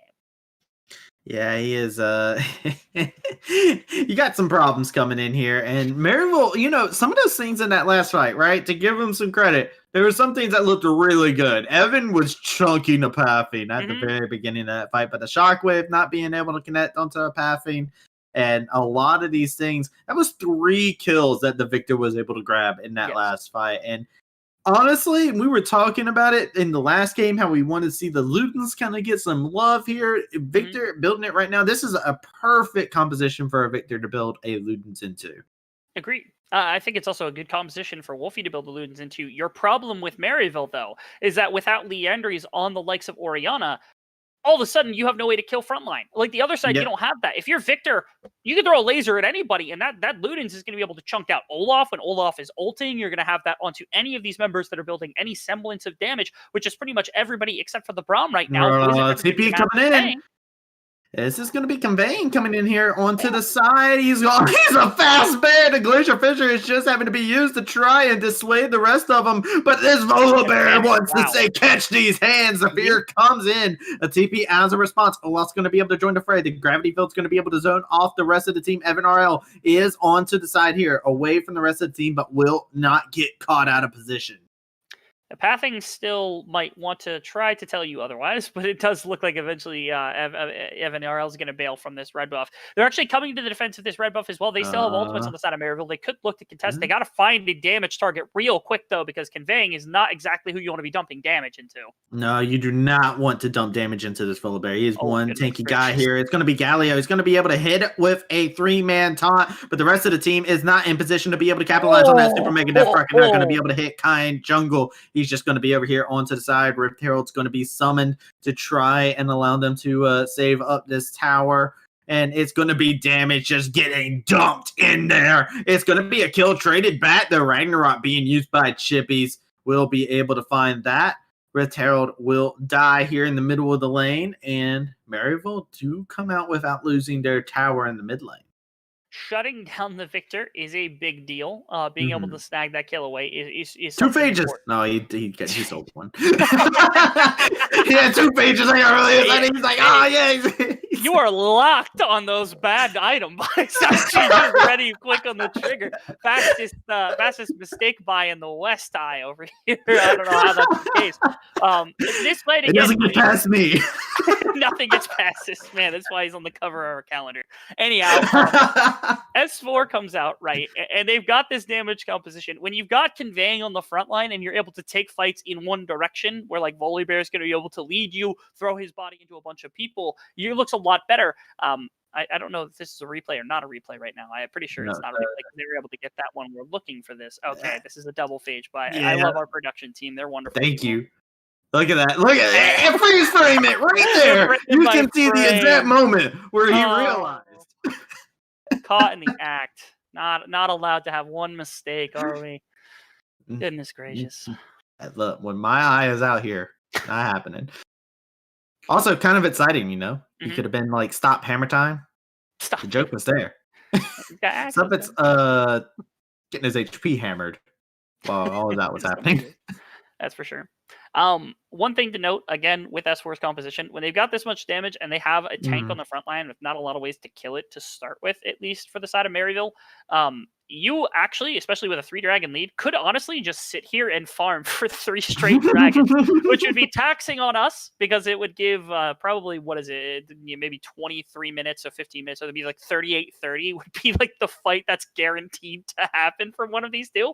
But if you wanted to farm for 15 minutes, get Victor onto 4 items, get Jinx onto 4 items, I think at that point they have a really good chance of taking a game. They do not want to coin flip a fight right now because it could spring Maryville into enough of a gold lead for them to start controlling like Theron and all these rest of these dragons. They're looking to try and jump onto Pathing is caught out of position, uses collateral damage to get out of harm's way. Conveying is down to under half HP. Wow. It's going to be Suffix coming into the fight. He's going to be able to get a good taunt off. Shockwave only going to be able to connect onto 1. It's going to be Suffix. He's going to be the sacrificial lamb. Now it's not turn trying to go into the fray here. Venus is kiting this one on back, but the Ragnarok is there, and there's no way to stop this Olaf. He is unhinged, and Maryville finds the ace off the back of the triple kill. Absolutely zero way to take this fight if you're on the side of S4. It looked heavily like Suffix was going to get caught. I thought they found an in-cage into Wolfie, which might have been able to turn it for themselves, but unfortunately it's not going to be the case, and instead they just get run down by all this engage from MU. So instead, Baron comes over. Gold lead comes back into their favor. Mountain Dragon probably has to be taken right here and right now, otherwise there are problems because it's suddenly Mountain Soul, and maybe S4 has a way to stall the game a little bit longer, but you can't say Maryville's early game, what they were going for, trying to express this gold lead into a fight win, has finally come to fruition, and they were able to get that away. Oh, we've seen those. Too many of them. Too many, Travis. Too many. But I mean, I'm with you, man, and it actually just kind of comes back to the point of like if a fight happens and Olaf is in position to run him down, this is what Maryville's been trying to have happen in the past 3 fights. They've been trying to have Chippies be like, all right, you're on a champion where CC doesn't matter, go in, and it's just been hard for them to be able to express that as they haven't been able to catch the angles. The timing hasn't been correct. So Maryville finding exactly what their composition wants to do finally here. But Maryville has been keeping a gold lead this entire time, which is something very big. And I want to talk about the fact that the gold lead has been like 2 to 3K in favor of Maryville. After one fight, look at how the gold has just shifted. This is what you play for, man. Like it's a very strange way of playing where you think, okay, we're actually going to give a composition that scales well the first few dragons because we know they're going to have to fight around the next few, or they're going to want to fight around the next few, thinking that they're going to be able to contest or maybe take the dragon and then get a dragon sold to suddenly begin winning this game. It's almost like a mind game that comes out. It's like, okay, team thinks, all right, if we have one more dragon to go, we got to play around dragon, when you could just be sacking them and using the time that you bought with these additional drakes to potentially just continue to kind of bone up with all the gold and all the items that you're going to have on the side of S4. And right there was a perfect example. They're playing around dragon and they're like, okay, 100%. If we've got setup, we're going to try for it. They try to pull setup immediately. Wow, a pathing took a lot of damage right there. And this siege is looking horrible to deal with.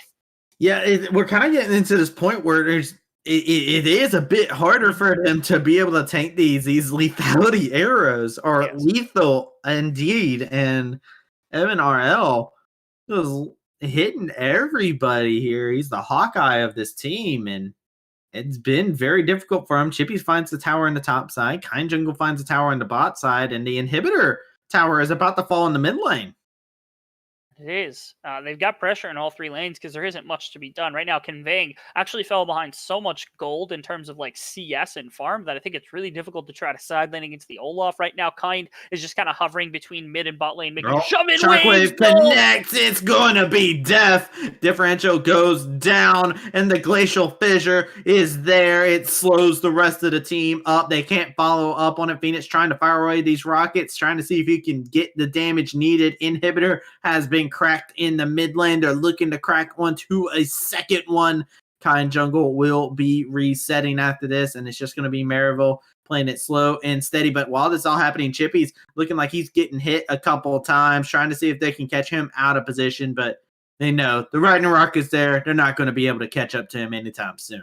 Absolutely gorgeous to come out from the side of Maryville. As again, they started this game at such a volatile note where they're going for this type of style where it's like, okay, we could get a gold lead early, but we're playing around these team fights to try to control these later game objectives versus a team. And especially when you give the first few dragons, that's a really big problem. But they're able to make it work. And now look at them. They're up 10,000 gold. They're able to get their back timings right there without getting punished. And no shutdowns. And all of this gold's going to end up being spent. You now have completed items. You got like Sorelda's Grudge onto the likes of Evan RL. You're getting third item now onto Wolfie as well. You're getting this massive Gargoyle Stone Plate onto Chippy, so you can now run into backline relatively freely. This team has now completely come full circle, and it's really difficult to find the damage necessary to try to kill them with the base damages and all the damage that they've got right now. Again, it's still a composition that will scale there for S4, but it becomes so much harder when Maryville now gets to control your entire map. Top two inhibitors are down. Bottom lane's going to get just absolutely blitzed right here, and they're going to look to try to push down another one. And if all of your inhibitors fall, it's near impossible to try to find this. As Olaf, again, it takes a multi-person game. Yeah, it takes so many people, but look at this. You're doomed when you try to answer back. Chippies finds a kill, and he gets out scot-free.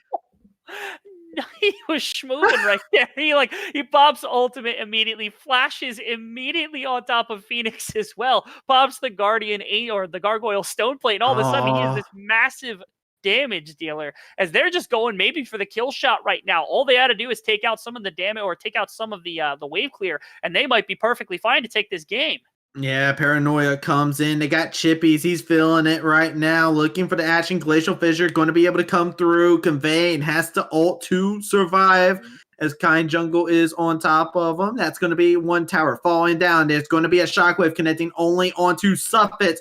Pathfiend's here trying to lay out some damage with the shotgun. It's going to be another tower that falls. Heroic Entrance coming on in, but not going to be able to get the knockup onto anybody. Wolfie now caught out of position. The Super Mega Death Rocket going to almost find 3, but Chippy's is going like he's going to be able to find them all, and it's going to be the Varus pulling up to clean up that. It's going to be all the members drop down. Differential's the only person left standing, and it looks so good for Scouting for Pro Scene for so long, but Maryville comes out clutch. That's an ace going over, and Maryville find the 2-0.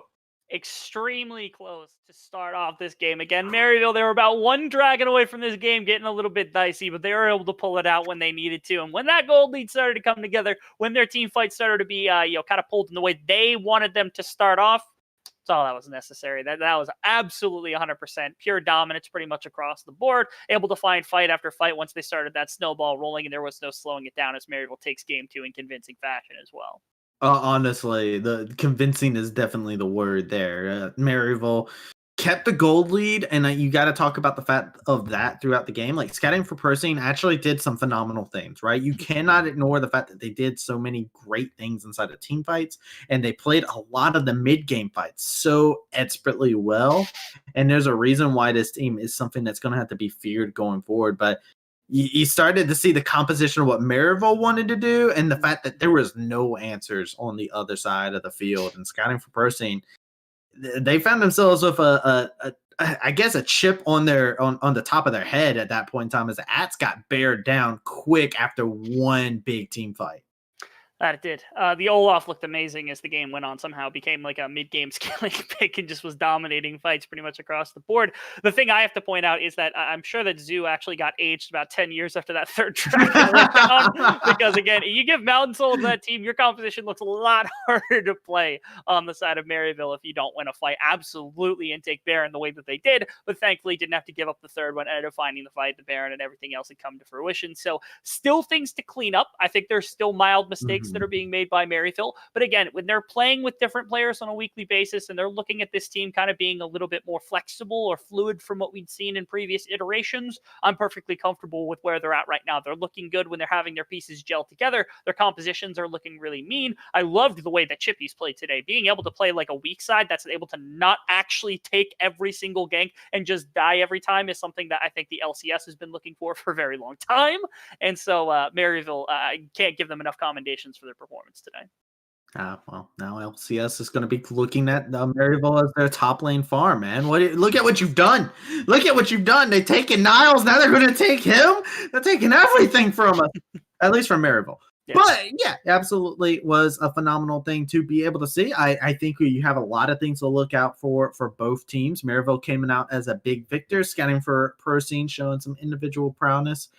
Have to see what these two teams are. These two teams definitely showed us a possible glimpse of what playoffs in the future could look at with the way that these two teams played inside of this series. But with that being said, we've talked a lot here. My name is Travesty. I've been joined here by the ever so seductive still Rebel Thoughts. And with that being said, ladies and gentlemen, we're going to throw it over to our guest. Have yourselves a great night. Thank you very much, Travesty and Rebel Fox, I guess. Welcome back to Desi, everybody. We got B-Town Boulevard and Horif back at it. It was, yet again, predictions all across the board came true except for Horif, but we won't address that. It's fine. She had a little bit of hope. Forgive her. She's new. She doesn't get it yet. I had faith. See, you're gonna get rid of that real quick. She's young. It's fine. Let her be for a little bit. But because you and I, of course, saw the vision, right? And of course, as it came down to fruition. So give me a little bit of what you saw through your eyes and how it all came to be for this game. So the thing for me that I really wanted to highlight is the mid lane matchup. Most importantly, in my opinion, for Maryville, I think Wolfie had a really good series, and even though game 2 was less flashy than game 1 because he definitely really put up numbers on the Syndra, I think game 2 is equally as important because, again, he still manages to hold on to that mid priority as the Orianna. And the fact that I'm pretty sure, didn't even die this entire game, or at least for the first 20 minutes of it, where he just kept having control, keep shoving in that mid wave, and always has like the sixth sense when the jungler and the support of Scouting for Pro are moving into the lane. And you saw it with the camera work during the game. Every time he would back off, and because of all the attention he pulls into the mid lane, Scouting for Pro lose something somewhere else. And the thing is, it's not even a trade because Maryville never lost Wolfie. Definitely so here. Which speaking of which, I believe he will be our MVP for the entire series, man. Wolfie on the Orianna looks so clean, bro. Which, by the way, if he doesn't pull out Lethal Temple Orianna at one point or another, I'm gonna be really disappointed. Beat you and I. Yo, it was like one thing in ARAM, but it's not good. Bro, it's I want to tell you, it's I tried it myself. It's like a low-key secret attack that's like kind of sick. Trust me. Don't question the ARAM builds. That's what I'm saying, bro. Horse understands, bro. Horse may be young, but she gets it. See, Horse sees the vision. I respect it. But Horse, you tell me a little about your vision going into this game and the series as a whole of what you saw. Yeah, for sure. In this game, especially, we saw Scouting for Pro get those early kills. At the beginning of the game, they actually had more kills than Maryville, but they were down, I believe, 3 towers at one point and around 3k gold despite having more kills. So they weren't able to turn those kills into tower objectives. They were ahead in dragons, I believe, in this game, but they just weren't able to take towers and just get their lanes pushed up and all of that. So Maryville was just able to control them in that aspect. You see it here, right? Especially within those first couple of team fights. Well, it does see this. Scouting for Pros had a genuine lead over them. This is also where they get soul point for them too. And Maryville, they're playing super split apart. The lanes were not as dominant at the beginning for themselves, but suddenly all it took was one more team fight, and Chippy's on the Olaf, deciding to pop off and just kill everybody and everything in his path. I think that's why they call it Ragnarok beatdown. So that makes sense. With all that being said, though, I do want to give a big thank you to our production crew for the day. Do you have any final words for us to close us off? GG no re. No, you don't. I already said it. Damn it. So I want to cut you off so bad, but it doesn't matter. But of course, big thank you to our Cash, Straps, Double Fox, as always. Like I mentioned, our production crew, our very, very amazing guest, for coming on today and talking with us. It was a blast to have you. And with all that, I have been Ravishing Gravis, the most ravishing man on the internet. Appreciate y'all watching. Take care. Peace. Suffix and a pathing, but they leave Phoenix out to dry, and that will be a kill being secured by Maryville. It was just a bait all along. Kind Jungle is not had enough of it just yet. It's going to flash on forward, lay out the damage, click the lantern, but it's like their wave was getting shoved in top lane. They had no business kind of contesting that, but they see 2 members. They're like, okay, we hit a hook on Cinder. We're able to get something. Wolfie looking for differential. That's a layup if I've ever seen one. I don't even try to get onto Wolfie, but Wolfie was just out of range. Now Chippy's is going to be able to pull him on in, get Suffix. He's sitting, taken out. Now it's going to be a Pathing that gets dropped as well. This fight is turned completely on its head, and Scouting for ProScene going to be able to connect onto one. It's going to be Suffix. He's going to be the sacrificial lamb. Now it's not trying to go into the fray here. Phoenix is kiting this one on back, but the Ragnarok is there, and there's no way to stop this Olaf. He is unhinged, and off right now. Kind is just kind of hovering between mid and bot lane, making shove in Shockwave connects. It's gonna be death. Differential goes off again. It takes a multi-person game. Yeah, it takes so many people, but look at this. You're doomed when you try to answer back.